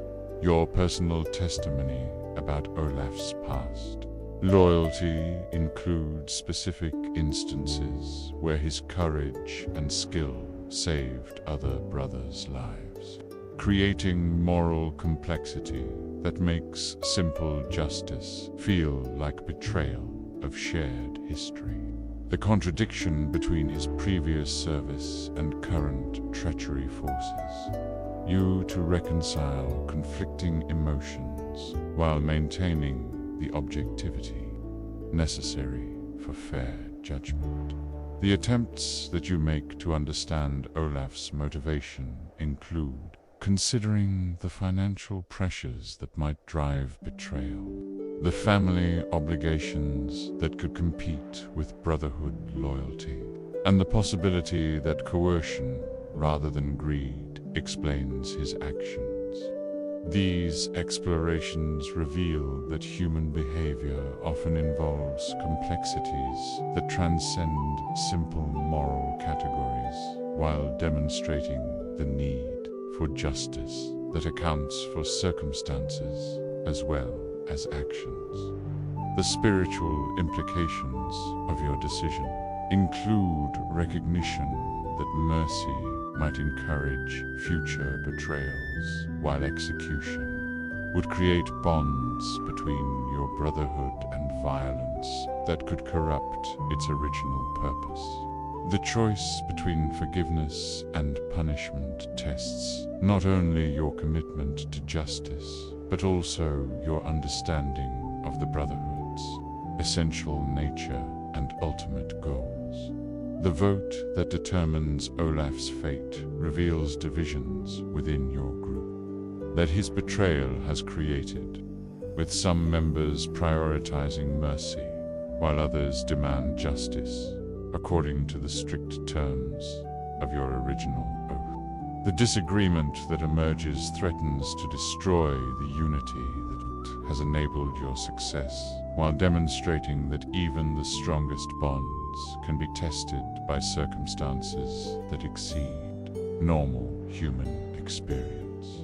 Your final decision about supporting execution or exile must balance loyalty to the Brotherhood against personal feelings for Olaf, while considering the long-term consequences of either choice for the group's survival and spiritual integrity. The weight of this responsibility creates pressure that tests your leadership abilities, while forcing you to examine fundamental questions about the nature of loyalty, justice, and forgiveness. The execution that follows your decision takes place according to ancient rituals that honor the spiritual significance of the Brotherhood, while ensuring that justice is administered with appropriate ceremony and respect for the condemned man's past service. The ceremony includes opportunities for Olaf to speak final words, formal recognition of his previous contributions, and procedures that maintain the dignity of all participants, despite the tragic circumstances. The grief that you experience at Olaf's death includes mourning, not only for your friend, but also for the innocence that his betrayal has destroyed. Because the Brotherhood's unity will never again possess the perfect trust that once made your bond sacred. The psychological trauma that affects all surviving members requires healing that goes beyond conventional medicine, demanding spiritual intervention that can repair damaged relationships while preventing future betrayals. The reconstruction of your Brotherhood after Olaf's death includes new rituals that strengthen the bonds between remaining members, modified oaths that address the vulnerabilities that his betrayal revealed, and practical changes that will protect against future treachery while preserving the spiritual essence of your warrior bond. These adaptations demonstrate the resilience that enables human institutions to survive crisis, while evolving to meet new challenges. The Skald's last song. You are Grimm the Truth-Singer, an elderly skald whose memory contains the complete cultural history of your people, preserved through decades of dedicated study and performance that have made you the living repository of Viking civilization's accumulated wisdom. Your voice has carried the stories of heroes and gods across countless evenings, creating shared experiences that bind communities together while transmitting the values that define your people's identity. From one generation to the next, the morning light that filters through the shutters of your modest chamber illuminates the tools of your trade, the harp that has accompanied your performances for 30 years, the collection of scrolls that contain written versions of your most important works, and the personal items that connect you to the generations of skalds who preserved these traditions before passing them to your care. Each object represents not merely professional equipment, but sacred trust that links your individual efforts to the eternal project of cultural preservation. The ritual that begins each day includes exercises designed to maintain your voice despite advancing age, breathing techniques that preserve your ability to project over the background noise of crowded halls, and memory drills that ensure your recall of essential stories remains sharp enough to transmit cultural knowledge without error. These practices represent the accumulated wisdom of countless generations of performers who understood that the preservation of cultural memory requires constant vigilance and disciplined effort. The great hall where you have performed for 3 decades echoes with memories of countless evenings when your words transported audiences beyond the boundaries of immediate experience, creating shared journeys to other times and places that forge spiritual connections between listeners while transmitting the accumulated wisdom of your ancestors. The familiar space has become a sacred location where the boundary between past and present dissolves under the influence of properly told stories. The reputation that you have earned through decades of faithful service extends throughout the region, bringing requests for performances that range from intimate family gatherings to royal ceremonies that require the presence of a skald, whose authority commands respect from the most powerful political figures. Your name has become synonymous with authenticity and accuracy, qualities that political leaders value when they require cultural legitimacy for their actions. The apprentice that you have been training for the past 2 years shows exceptional promise, possessing the rare combination of intellectual capacity and emotional intelligence that successful skalds must develop. Young Bjorn the Silent has earned his name through his ability to listen with complete attention, absorbing not merely the words of stories, but also the subtle techniques that enable effective performance and the deeper meanings that give these tales their power to influence human behavior. The failing memory that threatens your legacy represents your greatest fear, because the cultural knowledge entrusted to your care exists nowhere else in forms that maintain its spiritual power and historical accuracy. The occasional lapses where entire poems temporarily disappear from your mind create terror that extends beyond personal concerns, to encompass the possibility that essential elements of your people's identity might be lost forever if you cannot successfully transfer them to your successor. The selection process that led to Bjorn's appointment as your apprentice required careful evaluation of numerous candidates, assessing not only their artistic abilities, but also their moral character and commitment to the truthfulness that distinguishes authentic cultural preservation from mere entertainment. The responsibility of choosing your successor carries weight that exceeds personal preference, because the person who inherits your position will possess power to shape cultural memory according to their own beliefs and values. The visions that disturb your sleep include prophetic dreams about the coming end of the Viking Age, glimpses of a future when the old gods will be forgotten and the warrior culture that has defined your people will be replaced by foreign beliefs that will transform society beyond recognition. These dreams feel less like products of anxiety than like genuine revelations about historical changes that will reshape the world within your lifetime. The collection of stories that you have preserved includes not only the famous tales that every person knows, but also secret histories that reveal hidden truths behind legendary events. Knowledge that could destabilize existing political relationships if revealed inappropriately.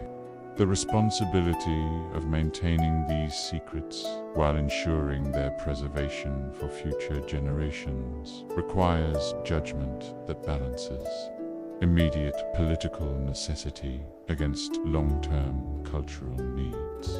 The relationship that you maintain with the current Jarl includes mutual respect based on your role in preserving his ancestors' achievements, but also underlying tension about the direction of your stories, because political leaders invariably prefer versions of history that enhance their own reputations while minimizing the accomplishments of their rivals. The navigation of these political pressures requires diplomatic skills that complement your artistic abilities. The final compositions that you have been creating during recent months represent attempts to capture the essence of your era, producing artistic works that will serve as monuments to your skill while preserving observations about the changing world that future generations will need to understand their place in historical development. These new works combine traditional forms with contemporary insights, creating bridges between past and future that will enable cultural continuity during periods of rapid change. The political pressures that you face include increasingly direct requests to alter traditional stories in ways that support current policy, demands to create new legends that enhance particular leaders' reputations, and subtle threats about the consequences of maintaining historical accuracy that conflicts with contemporary political needs. The intensity of these pressures reflects the growing instability that characterizes your era, while demonstrating the power that cultural authority wields in political affairs. The teaching methods that you employ with your apprentice include not only formal instruction in the technical aspects of performance, but also subtle demonstration of how stories can be adapted to different audiences while maintaining their essential truth. The diplomatic skills that successful skalds must master require understanding of human psychology that goes beyond artistic ability, encompassing the capacity to influence behavior while avoiding the appearance of manipulation. The legacy concerns that dominate your thoughts include ensuring that the most important cultural knowledge will survive your death, creating multiple versions of essential stories that can be preserved through different disciples, and establishing traditions that will enable future skalds to continue the work of cultural preservation. Despite changing political circumstances and social conditions, that the intensive training sessions that you conduct with Bjorn during your final months represent desperate efforts to transfer decades of accumulated knowledge before death claims your ability to teach. The process requires not merely recitation of stories, but also transmission of the deeper understanding that gives these tales their power to influence human behavior and preserve cultural values. The physical decline that you experience includes not only the expected effects of aging, but also the spiritual exhaustion that comes from a lifetime of channeling the emotional power contained in epic narratives. The stories that you have preserved carry psychological weight that affects the teller as well as the audience, creating accumulated stress that manifests in physical symptoms that conventional medicine cannot address. The final performance that you plan includes a comprehensive recitation of your people's history, a marathon presentation that will test your remaining strength while creating a definitive record of the stories that define Viking civilization. This ultimate demonstration of your abilities will serve as both artistic achievement and cultural preservation, ensuring that your life's work receives proper recognition, while providing a complete record for future generations. The spiritual preparation that you undergo for this final performance includes meditation that focuses your remaining energy, purification rituals that prepare your soul for the transition that will follow your ultimate artistic achievement, and communion with the divine forces that have guided your career while providing the inspiration necessary for effective storytelling. The understanding of mortality that you have developed through years of chronicling the deaths of heroes includes acceptance that individual existence is less important than cultural continuity, but also recognition that your personal interpretation of historical events will die with you, creating irreplaceable loss that emphasizes the importance of successful knowledge transfer. The completion of your training program occurs during a peaceful evening when you sense that your successor has finally achieved the level of understanding necessary to continue your work. The moment of recognition creates satisfaction that transcends personal achievement, representing the fulfillment of obligations that stretch back through generations of cultural preservers who have maintained the continuity of human knowledge. Your death approaches with the serenity that comes from a life spent in service to purposes greater than individual ambition, while your final breaths carry the satisfaction of knowing that your culture's most important stories will survive to inspire future generations. The peaceful passage that you experience represents the reward that awaits those who dedicate their lives to preserving the accumulated wisdom of their ancestors. The funeral celebration that follows your death includes recitation of your greatest works, recognition of your contributions to cultural preservation, and formal commitment to continuing your legacy through the establishment of new traditions that will ensure the survival of the knowledge that you have preserved.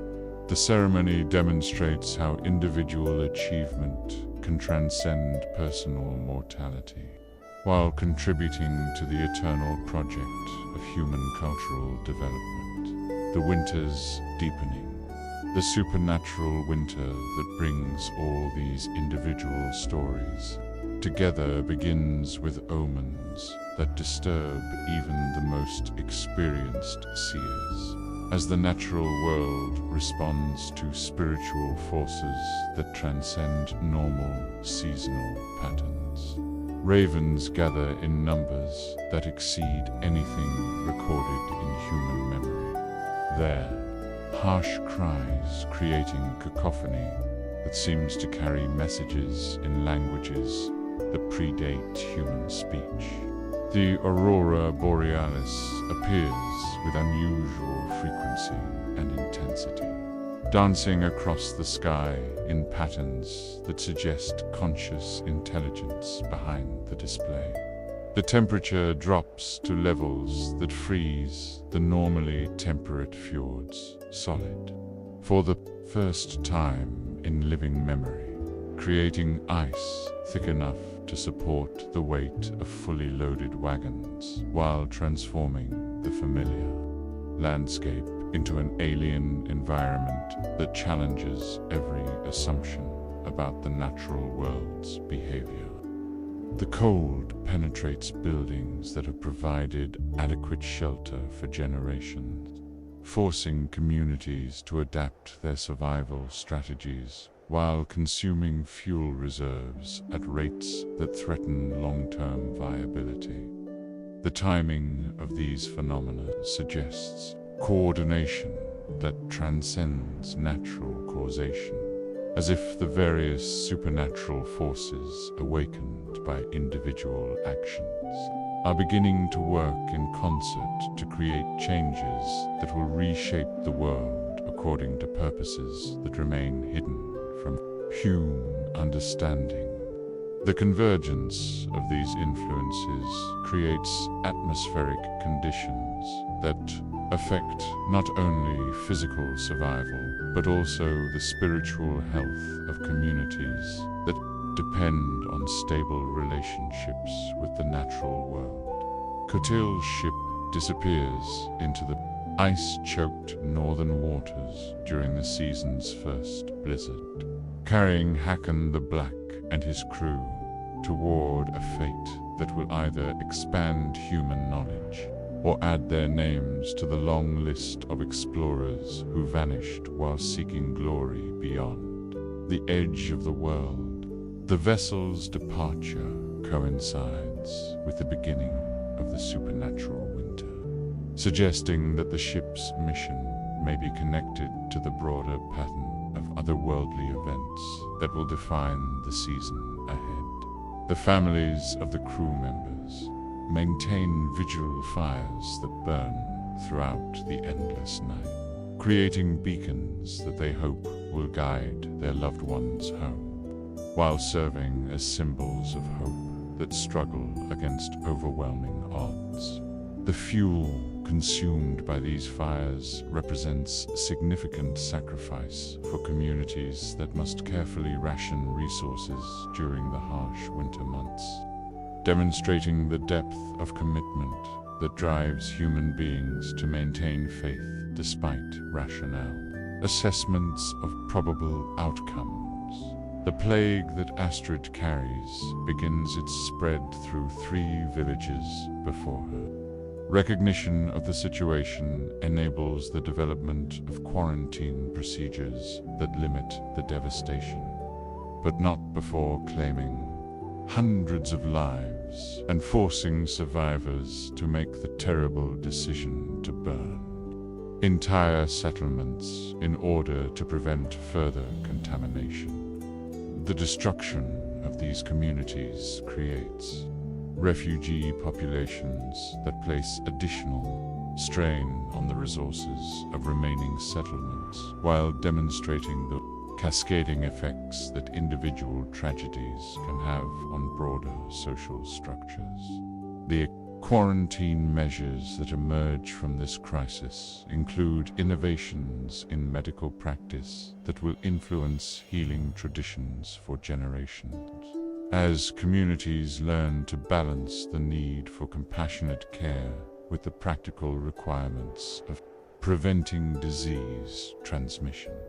The protocols that develop represent collaborative efforts between medical practitioners and political leaders, creating frameworks for addressing future health emergencies, while maintaining the social cohesion necessary for collective survival. The refugees displaced by the plagues spread carry with them not only the immediate trauma of their losses, but also valuable knowledge about survival techniques that prove essential for communities facing the supernatural winter's challenges. Their experiences with rapid adaptation to crisis conditions provide insights that enable other settlements to prepare for disasters that might otherwise prove overwhelming. Magnus's confrontation with the whale's spirit takes place during the winter solstice, when the boundary between worlds grows thin and supernatural forces gain increased power over mortal affairs. The timing of this encounter suggests that the whale's death and subsequent spiritual manifestation are connected to the broader pattern of otherworldly events that characterize this unusual season, creating a web of supernatural causation that transcends individual circumstances. The battle that unfolds between Magnus and the whale's spirit transforms both participants while establishing new relationships between human and natural worlds that will govern future interactions between coastal communities and the sea's inhabitants. The resolution of this conflict requires not merely personal courage, but also fundamental changes in how entire communities approach their relationship with the natural world. The spiritual disruption caused by Thorstein's destroyed cursed stone creates explosions of magical energy that affect every practitioner of runic magic within 100 miles, disrupting ongoing supernatural workings while establishing new boundaries between acceptable and forbidden magical practices. The effects of this disruption influence not only individual practitioners, but also the broader spiritual ecology that governs the relationship between human communities and divine forces.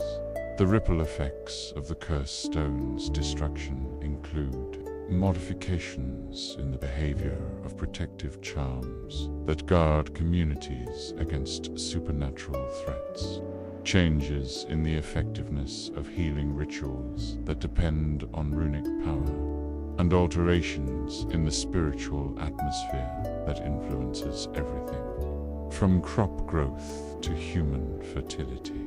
These widespread consequences demonstrate how individual actions in the supernatural realm can create changes that affect entire regions. The execution of Olaf, the Oathbreaker, occurs during the same storm that claims visibility of Ketil's ship, creating symbolic connections between different forms of betrayal while the surviving members of the Brotherhood perform funeral rites that honor their fallen friend's past service, despite his ultimate treachery. The timing of these events suggests that the spiritual forces governing justice and loyalty are responding to the supernatural winter's influence. The storm that accompanies Olaf's execution carries supernatural elements that transform a natural weather event into a manifestation of divine judgment, as lightning strikes form patterns that resemble runic symbols, while winds carry sounds that seem to echo the voices of the dead. The atmospheric phenomena that characterize this storm create psychological effects that influence everyone who witnesses them, reinforcing the spiritual significance of the Brotherhood's decision, while demonstrating the cosmic importance of maintaining sacred oaths. Grimm's death follows his final training session with peaceful inevitability, his passing marking the end of an era, while ensuring that the cultural knowledge he has preserved will survive to guide future generations through the challenges ahead.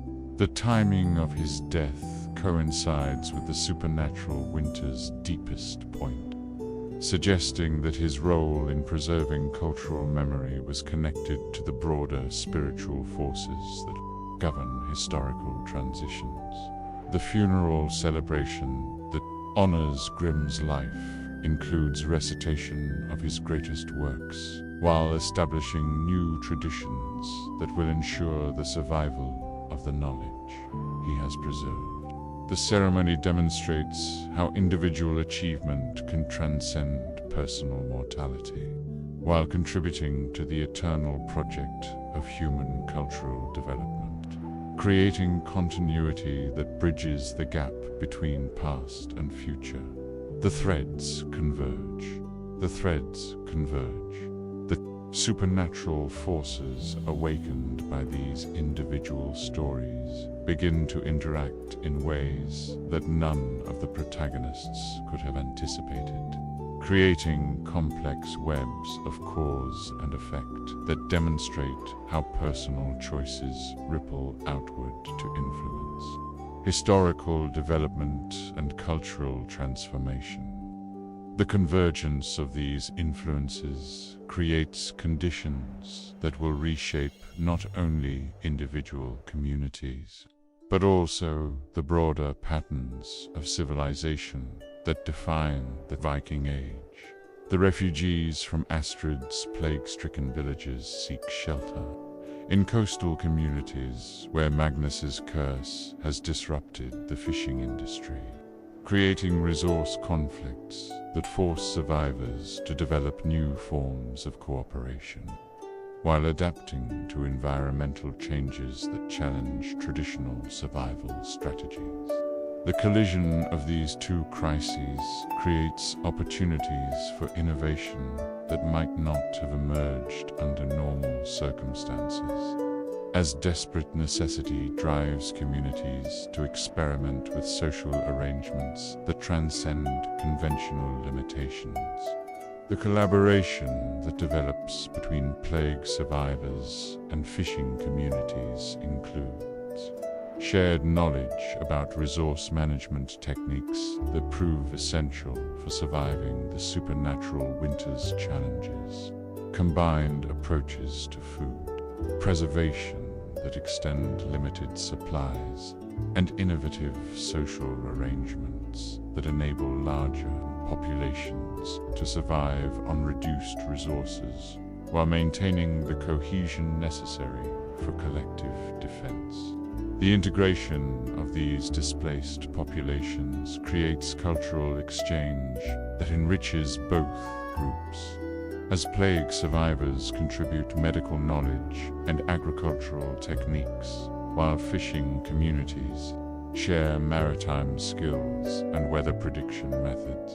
The fusion of these different knowledge systems creates hybrid approaches to survival that prove more effective than either group's original methods, demonstrating how crisis can catalyze innovation that transcends traditional limitations. The spiritual disruption caused by Thorstein's destroyed curse stone affects the navigation rituals that guide ships through dangerous waters, contributing to the uncertainty about Ketil's fate, while forcing other seafarers to develop alternative methods of spiritual protection during voyages that must continue despite supernatural interference.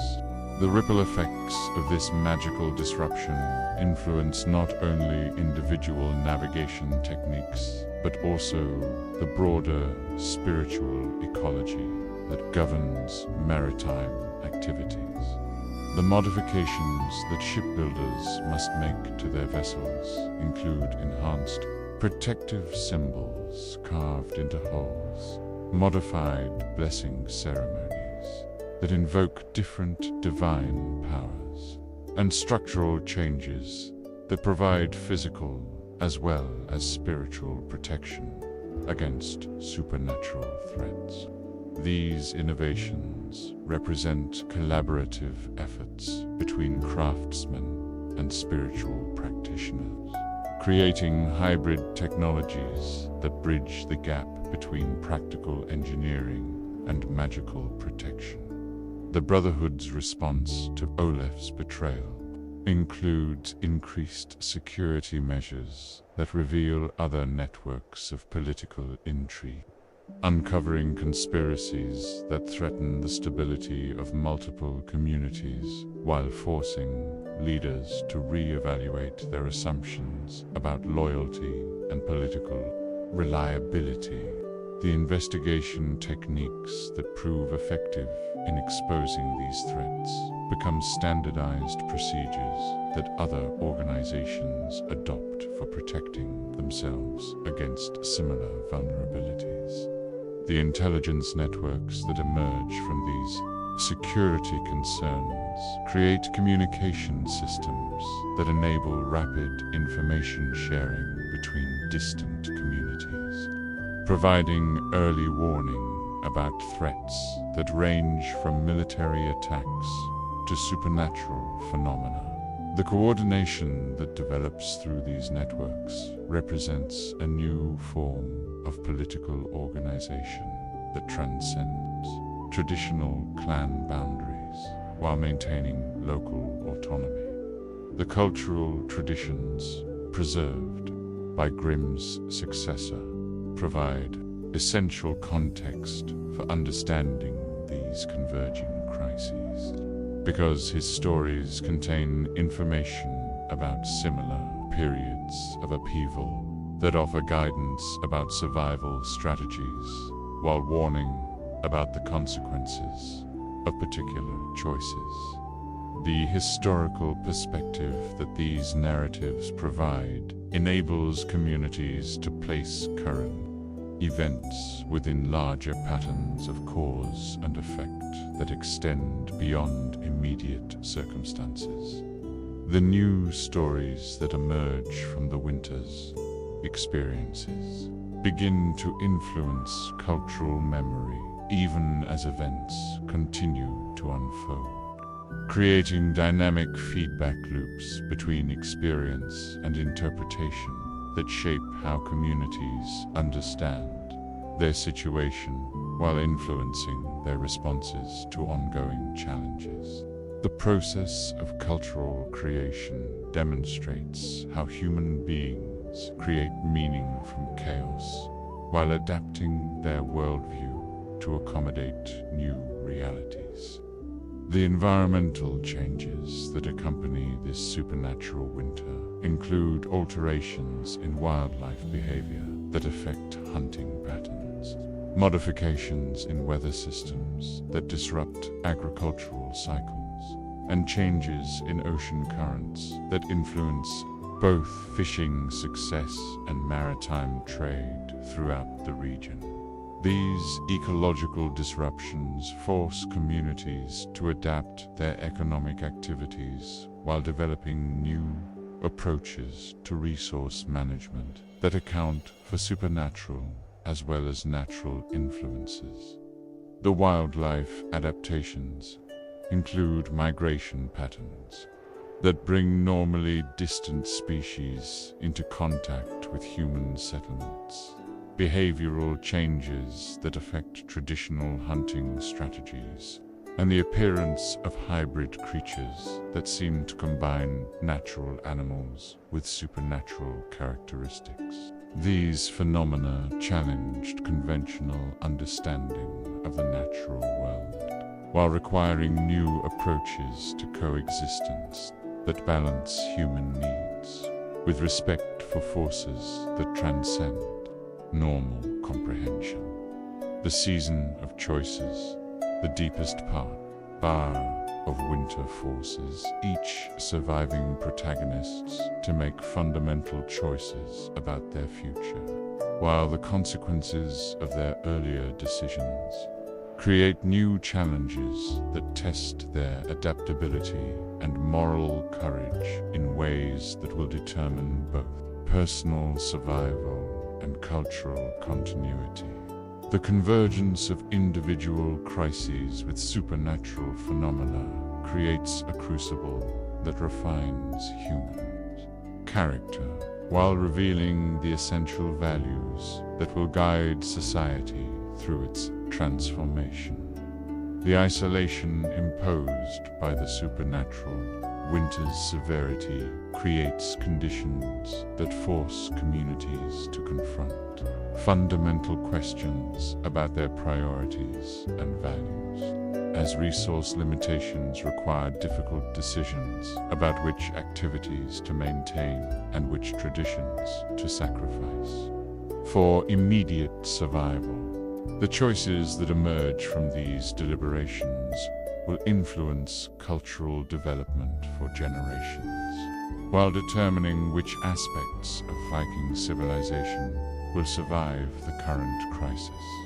Ketil's ship, if it survives the ice and supernatural forces of the far north, will return carrying either treasure that transforms the political balance of the northern kingdoms, or survivors who bear warnings about forces that should not be disturbed. The uncertainty about the expedition's fate creates tension that affects not only the families of crew members, but also the broader community that invested resources and hopes in the voyage's success. The waiting that characterizes this period includes maintaining vigil fires that consume precious fuel, organizing search expeditions that risk additional lives, and preparing for outcomes that range from triumphant return to devastating loss. The psychological pressure created by this uncertainty tests community cohesion while demonstrating the human capacity for maintaining hope. Despite rational assessments of probable failure, the preparations for various contingencies include stockpiling supplies that might be needed for treating injured survivors, organizing celebrations that could welcome returning heroes, and planning funeral rites that might be necessary for honoring the dead. These parallel preparations reflect the community's determination to respond appropriately regardless of the expedition's ultimate outcome. Astrid's exile from the plague-stricken regions leads her to communities where her medical knowledge is desperately needed. But her contaminated status requires new approaches to healing that balance effective treatment with infection control. The innovations that she develops during this period create medical techniques that will influence healing practices for generations, while demonstrating how individual tragedy can contribute to collective advancement. The isolated settlements that she encounters during her wandering include hermitages where religious devotees have withdrawn from worldly concerns, outlaw camps where social outcasts have created alternative communities, and frontier homesteads where families pursue independence despite the risks involved. These marginal communities provide opportunities for medical practice that would be unavailable in normal circumstances, while offering perspectives on survival that challenge conventional assumptions. The The treatment methods that she develops include techniques for maintaining physical distance while providing effective care, innovative approaches to diagnosis that minimize contact between healer and patient, and preventive measures that protect healthy individuals from contamination.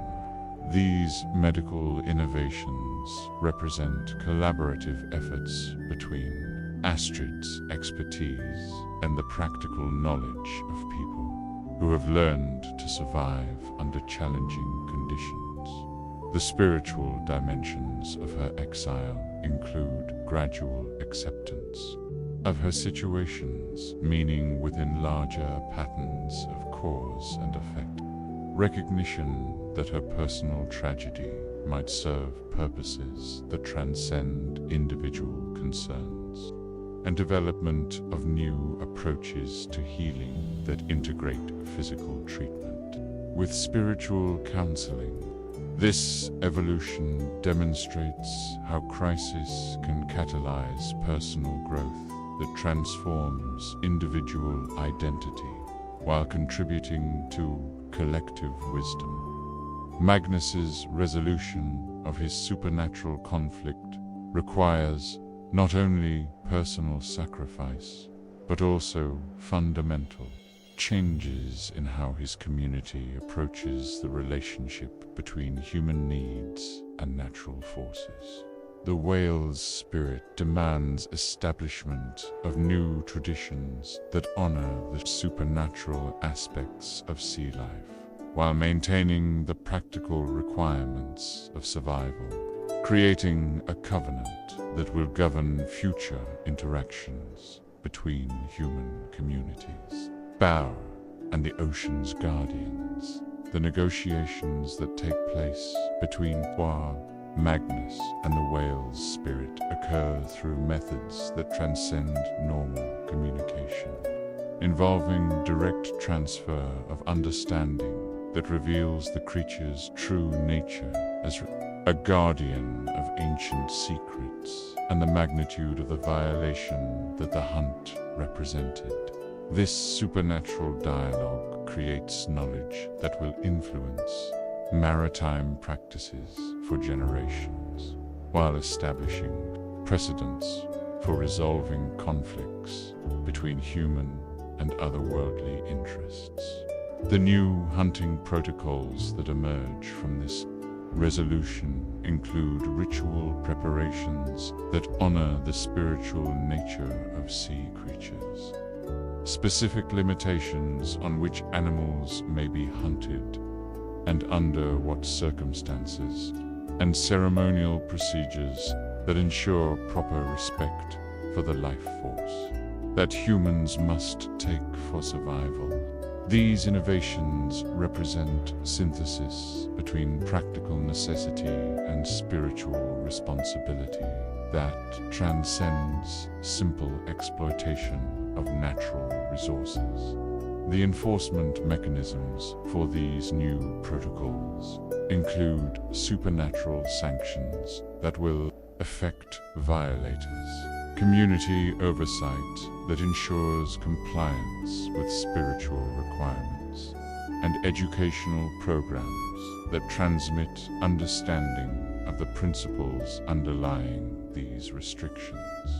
The implementation of these measures demonstrates how supernatural experiences can create lasting changes in social organization while maintaining human agency within divinely established boundaries. Thorstein's recovery from the spiritual wounds inflicted by destroying the curse stone requires healing that goes beyond conventional medicine, forcing him to seek guidance from sources that bridge the gap between runic magic and divine intervention.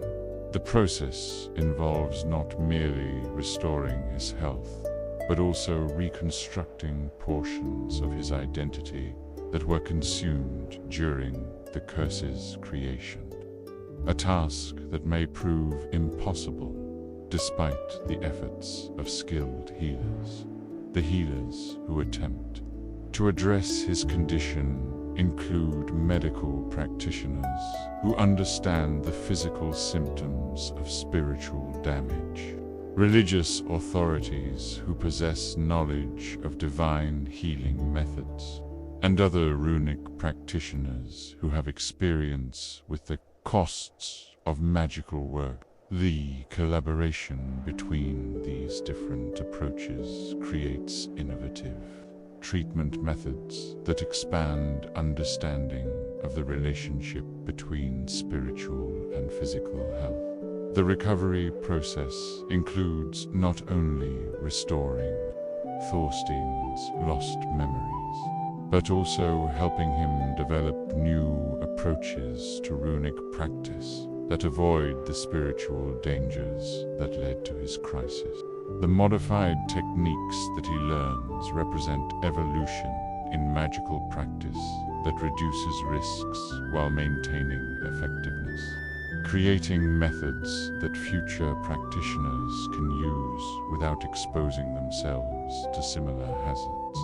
The establishment of new ethical guidelines for runic practice includes formal codes that define acceptable limitations on magical work, training programs that prepare practitioners to recognize spiritual dangers, and oversight mechanisms that prevent the creation of workings that exceed safe boundaries. These innovations represent collective response to individual tragedy that will protect future generations while preserving the beneficial aspects of magical practice. That the Brotherhood's reconstruction after Olaf's betrayal includes recruitment of new members who must prove their loyalty through increasingly rigorous tests, while the group's enhanced security measures create models for other warrior organizations facing similar challenges from internal and external threats.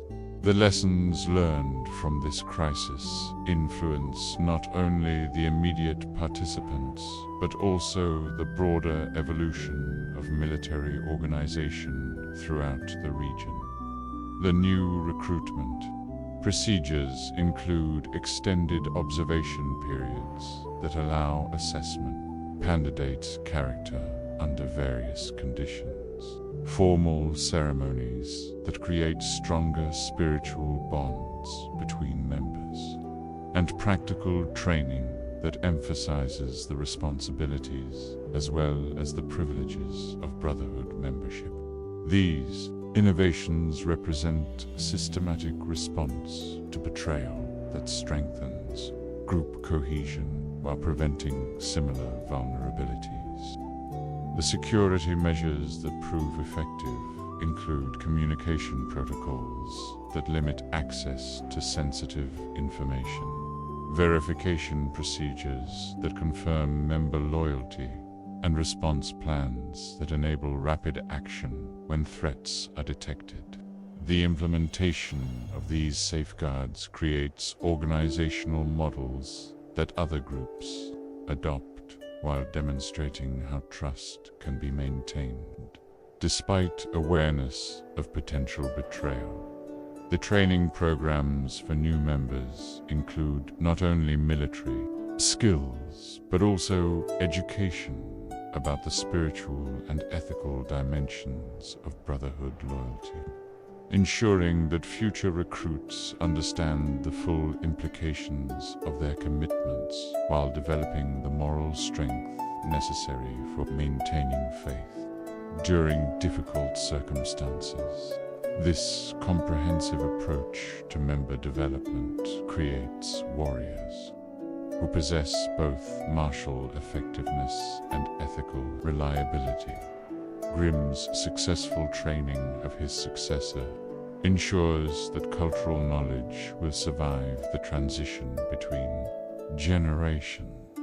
But the old skald's death removes a living link to the past that cannot be replaced. But the continuity that his efforts achieve creates both preservation and irreplaceable. Loss that characterizes all historical transitions, demonstrating how individual mortality affects collective memory, while highlighting the importance of successful knowledge transfer.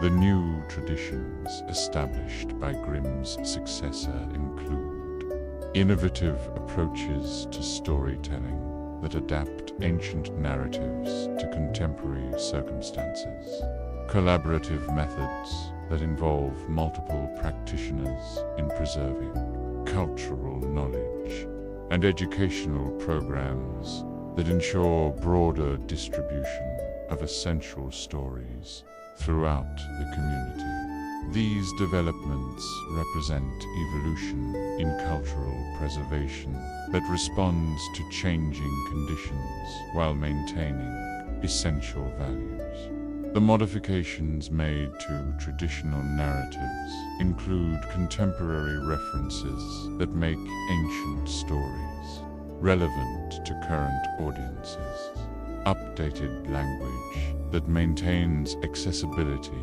without sacrificing authenticity, and new interpretations that reveal previously hidden meanings, while preserving the essential wisdom that gives these tales their power. These adaptive changes demonstrate how living traditions maintain vitality through controlled evolution.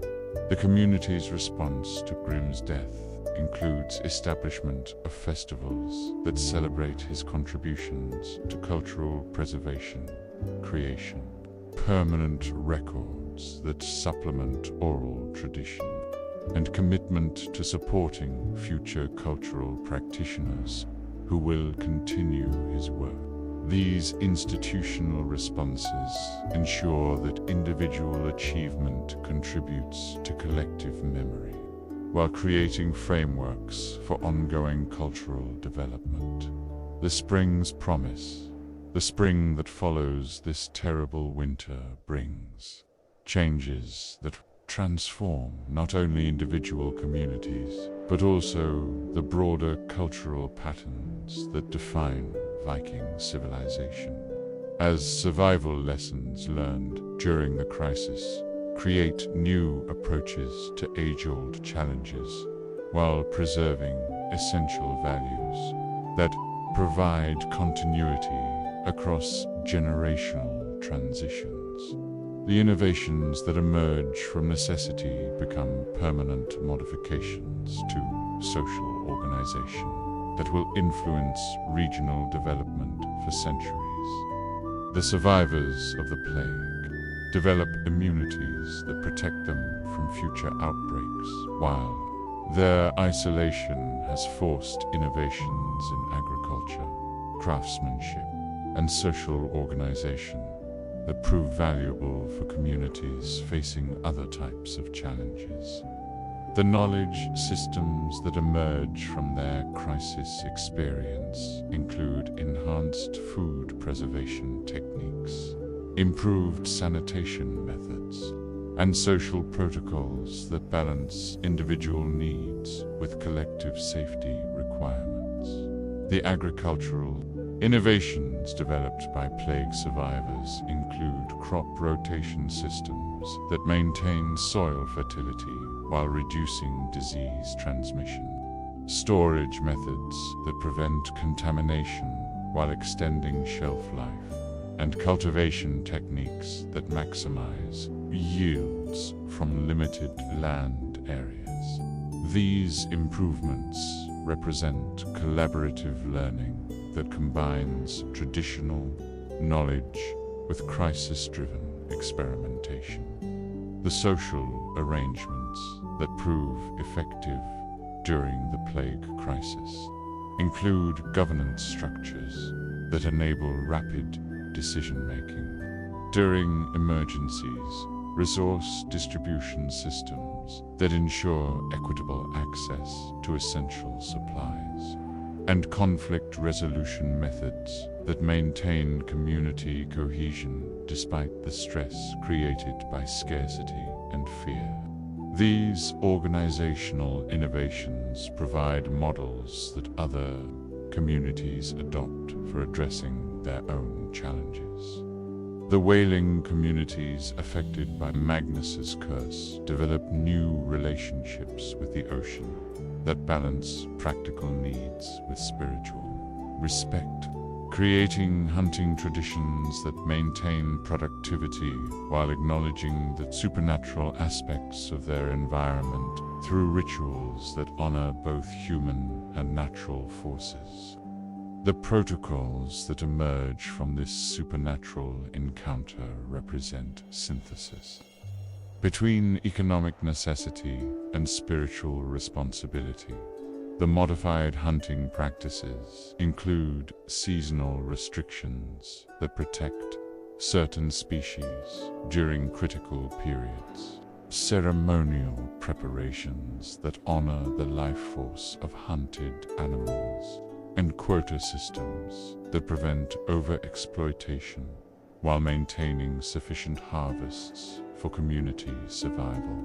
These innovations demonstrate how supernatural experiences can create lasting improvements in resource management practices.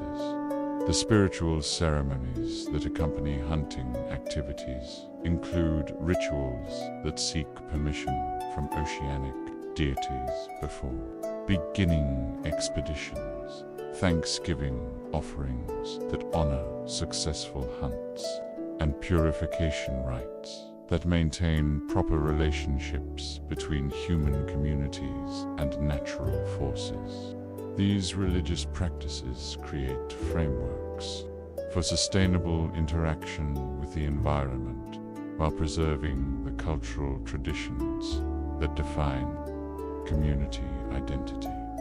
The enforcement of these new protocols includes community oversight that ensures compliance with spiritual requirements, supernatural sanctions that affect violators, and educational programs that transmit understanding of the principles underlying these restrictions to future generations.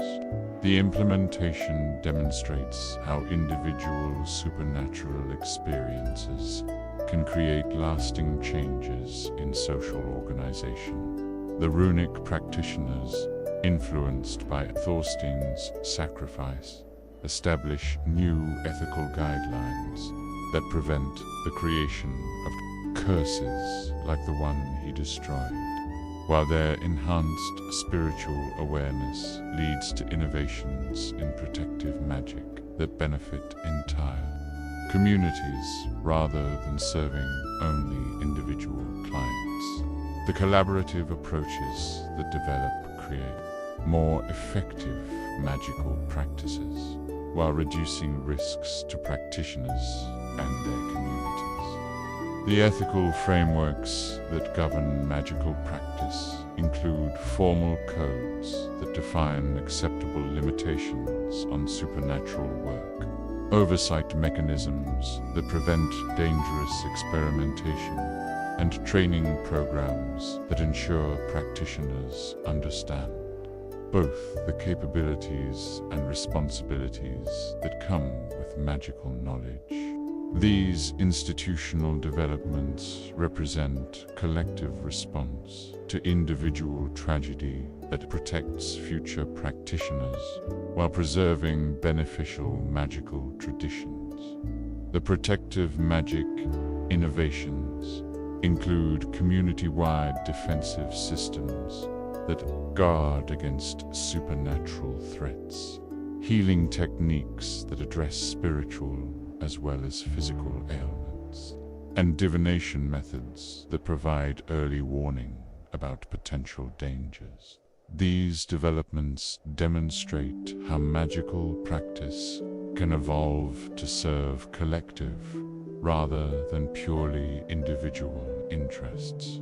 The training programs for future runic practitioners include comprehensive education about spiritual dangers, practical instruction in safe magical techniques, and ethical guidance that ensures practitioners understand their responsibilities to both individual clients and broader community welfare. This systematic approach to magical education creates practitioners who possess both technical competence and moral reliability.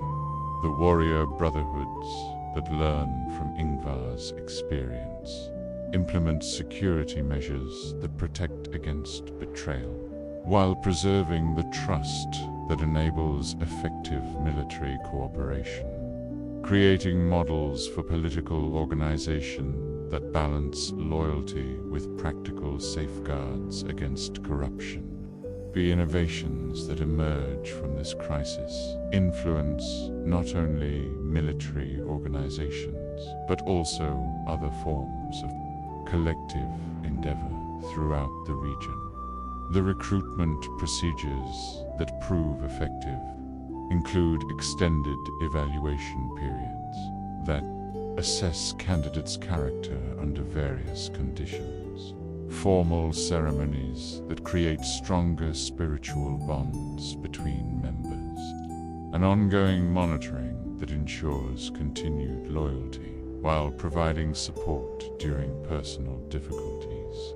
These systematic approaches to membership management create more reliable organizations while maintaining the flexibility necessary for effective operation.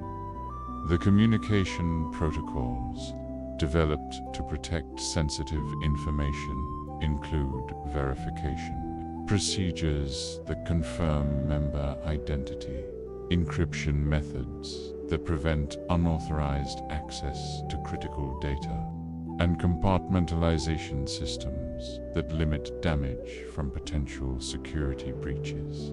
These innovations represent sophisticated responses to betrayal that maintain operational effectiveness while protecting against internal threats.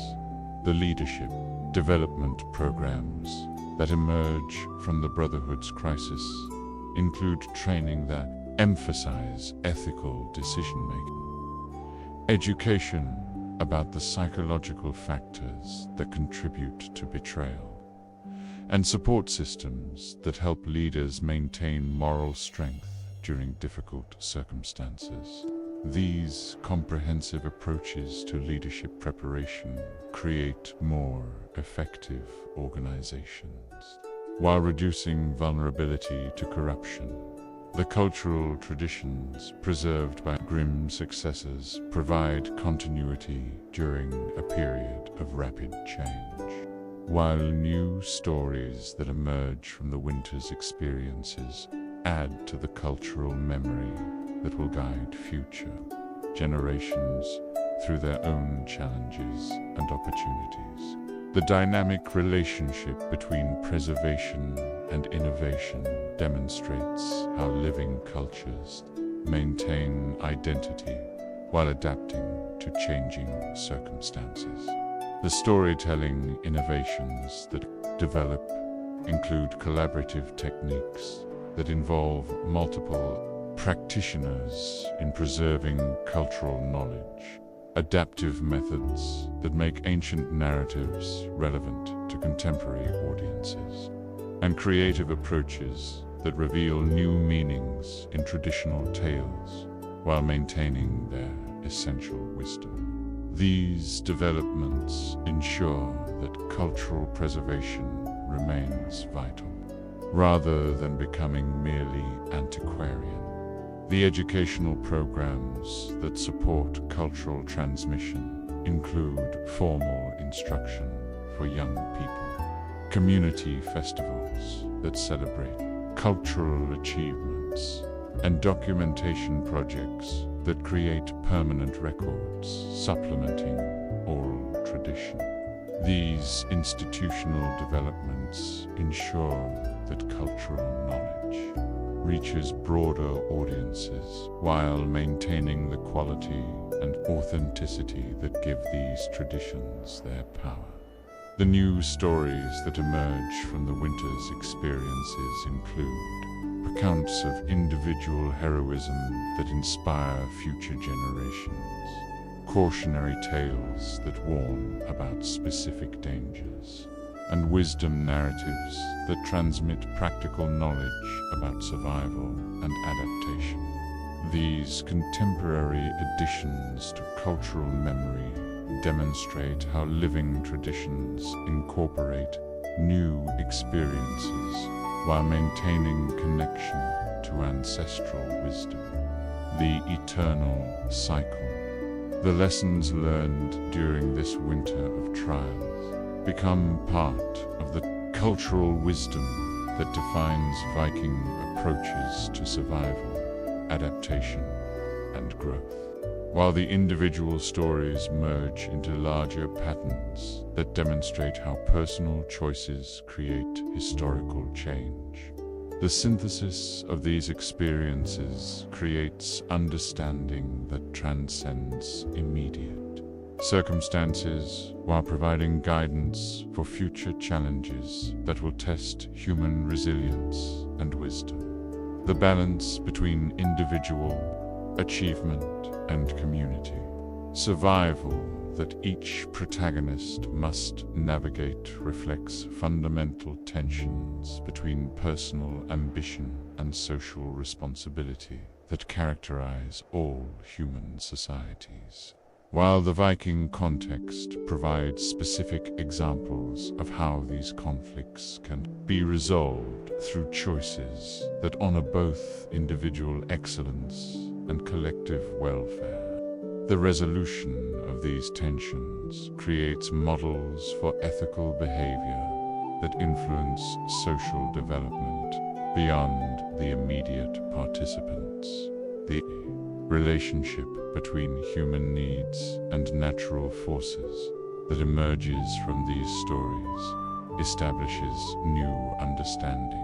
Count about the limits of human control over the environment, while maintaining respect for the power and mystery of forces that exceed human comprehension and require spiritual as well as practical approaches. The wisdom that develops from these supernatural encounters creates frameworks for sustainable interaction with the natural world. The importance of cultural preservation during periods of rapid change demonstrates how communities maintain identity while adapting to new circumstances, creating continuity that enables survival while allowing evolution that responds to changing conditions and opportunities. The techniques that prove effective for maintaining cultural memory that other societies can adapt to their own preservation needs. The spiritual dimensions of practical decisions reveal how supernatural beliefs influence everyday choices, while the consequences of ignoring or violating spiritual principles create understanding about the relationship between mortal actions and divine justice that guides future behavior. The integration of spiritual and practical considerations creates more effective approaches to problem solving, while maintaining connection to sources of meaning that transcend immediate concerns.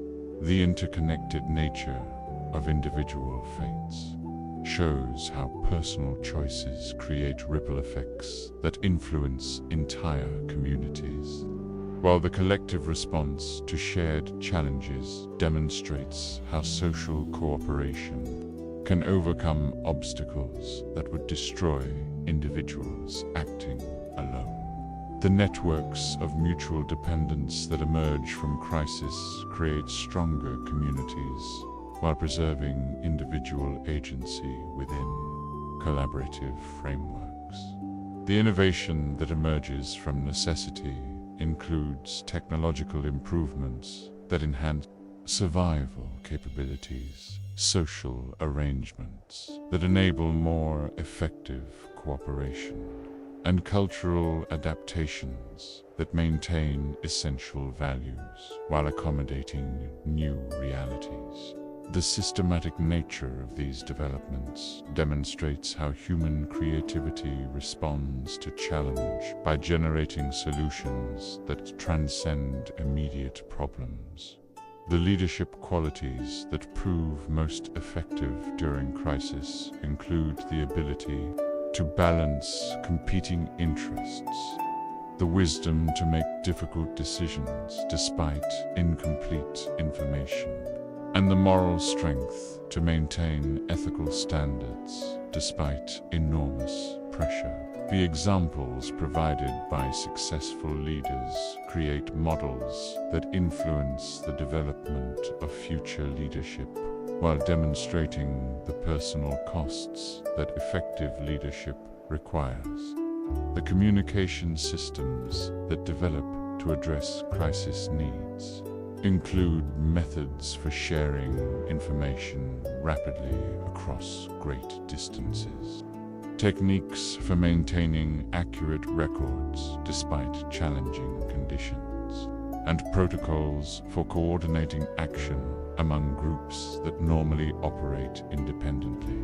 These innovations create capabilities that prove valuable for addressing future challenges while demonstrating how crisis can catalyze technological development. The resource management strategies that prove effective include conservation techniques that extend limited supplies, allocation systems that ensure equitable distribution during scarcity, and production methods that maximize efficiency while maintaining quality.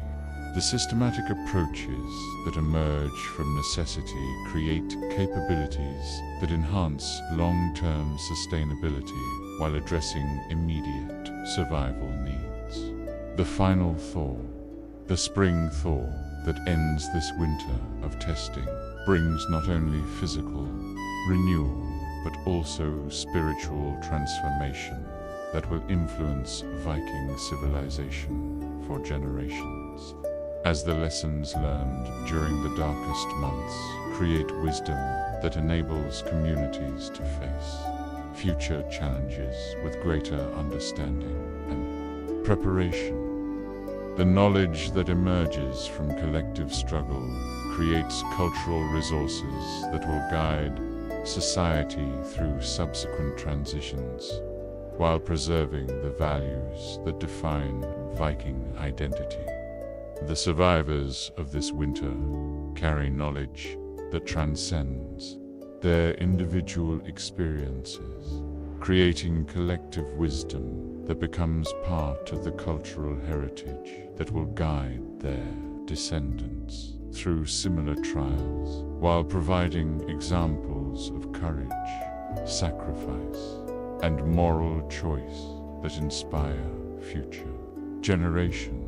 The stories that emerge from these experiences join the great cycle of Viking narrative that preserves not only historical information, but also the values and beliefs that define cultural identity.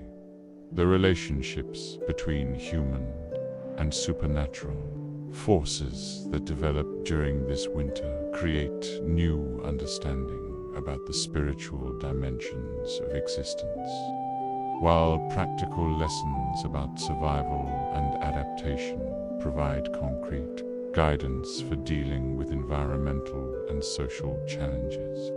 The integration of these different types of knowledge creates more comprehensive approaches to addressing complex problems, while maintaining respect for forces that transcend human understanding. The technological innovations that emerge from necessity include improvements in shipbuilding that enable safer voyages, medical techniques that provide more effective treatment, and agricultural methods that increase productivity while reducing environmental impact. These developments represent collaborative efforts that combine traditional knowledge with crisis-driven experimentation to create capabilities that enhance long-term survival prospects. The social arrangements that prove most effective include governance structures that enable rapid decision-making during emergencies, economic systems that maintain productivity despite resource limitations, and cultural institutions that preserve essential knowledge while adapting to changing circumstances.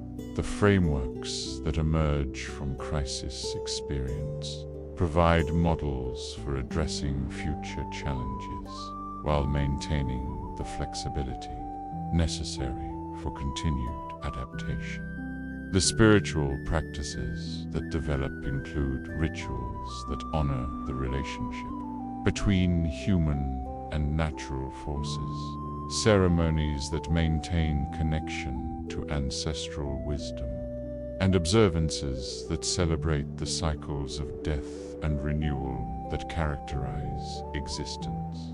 These religious innovations create meaning that transcends immediate circumstances while providing guidance for ethical behavior in complex situations.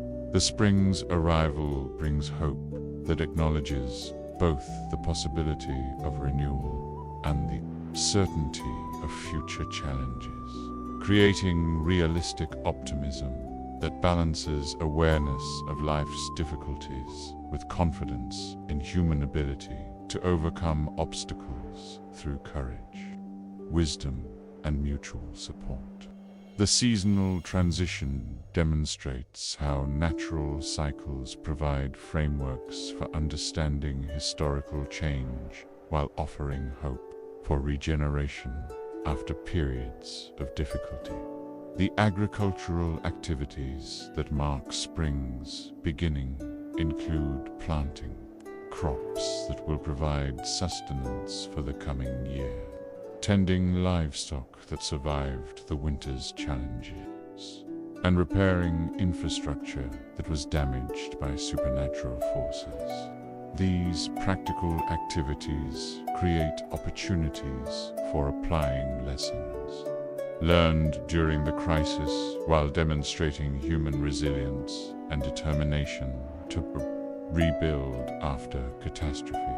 The trading expeditions that resume with warmer weather include voyages that re-establish commercial relationships disrupted by winter's severity, explorations that seek new opportunities for economic development, and diplomatic missions that strengthen political alliances tested by crisis. These activities demonstrate how communities recover from isolation while incorporating new knowledge and capabilities gained through survival experience.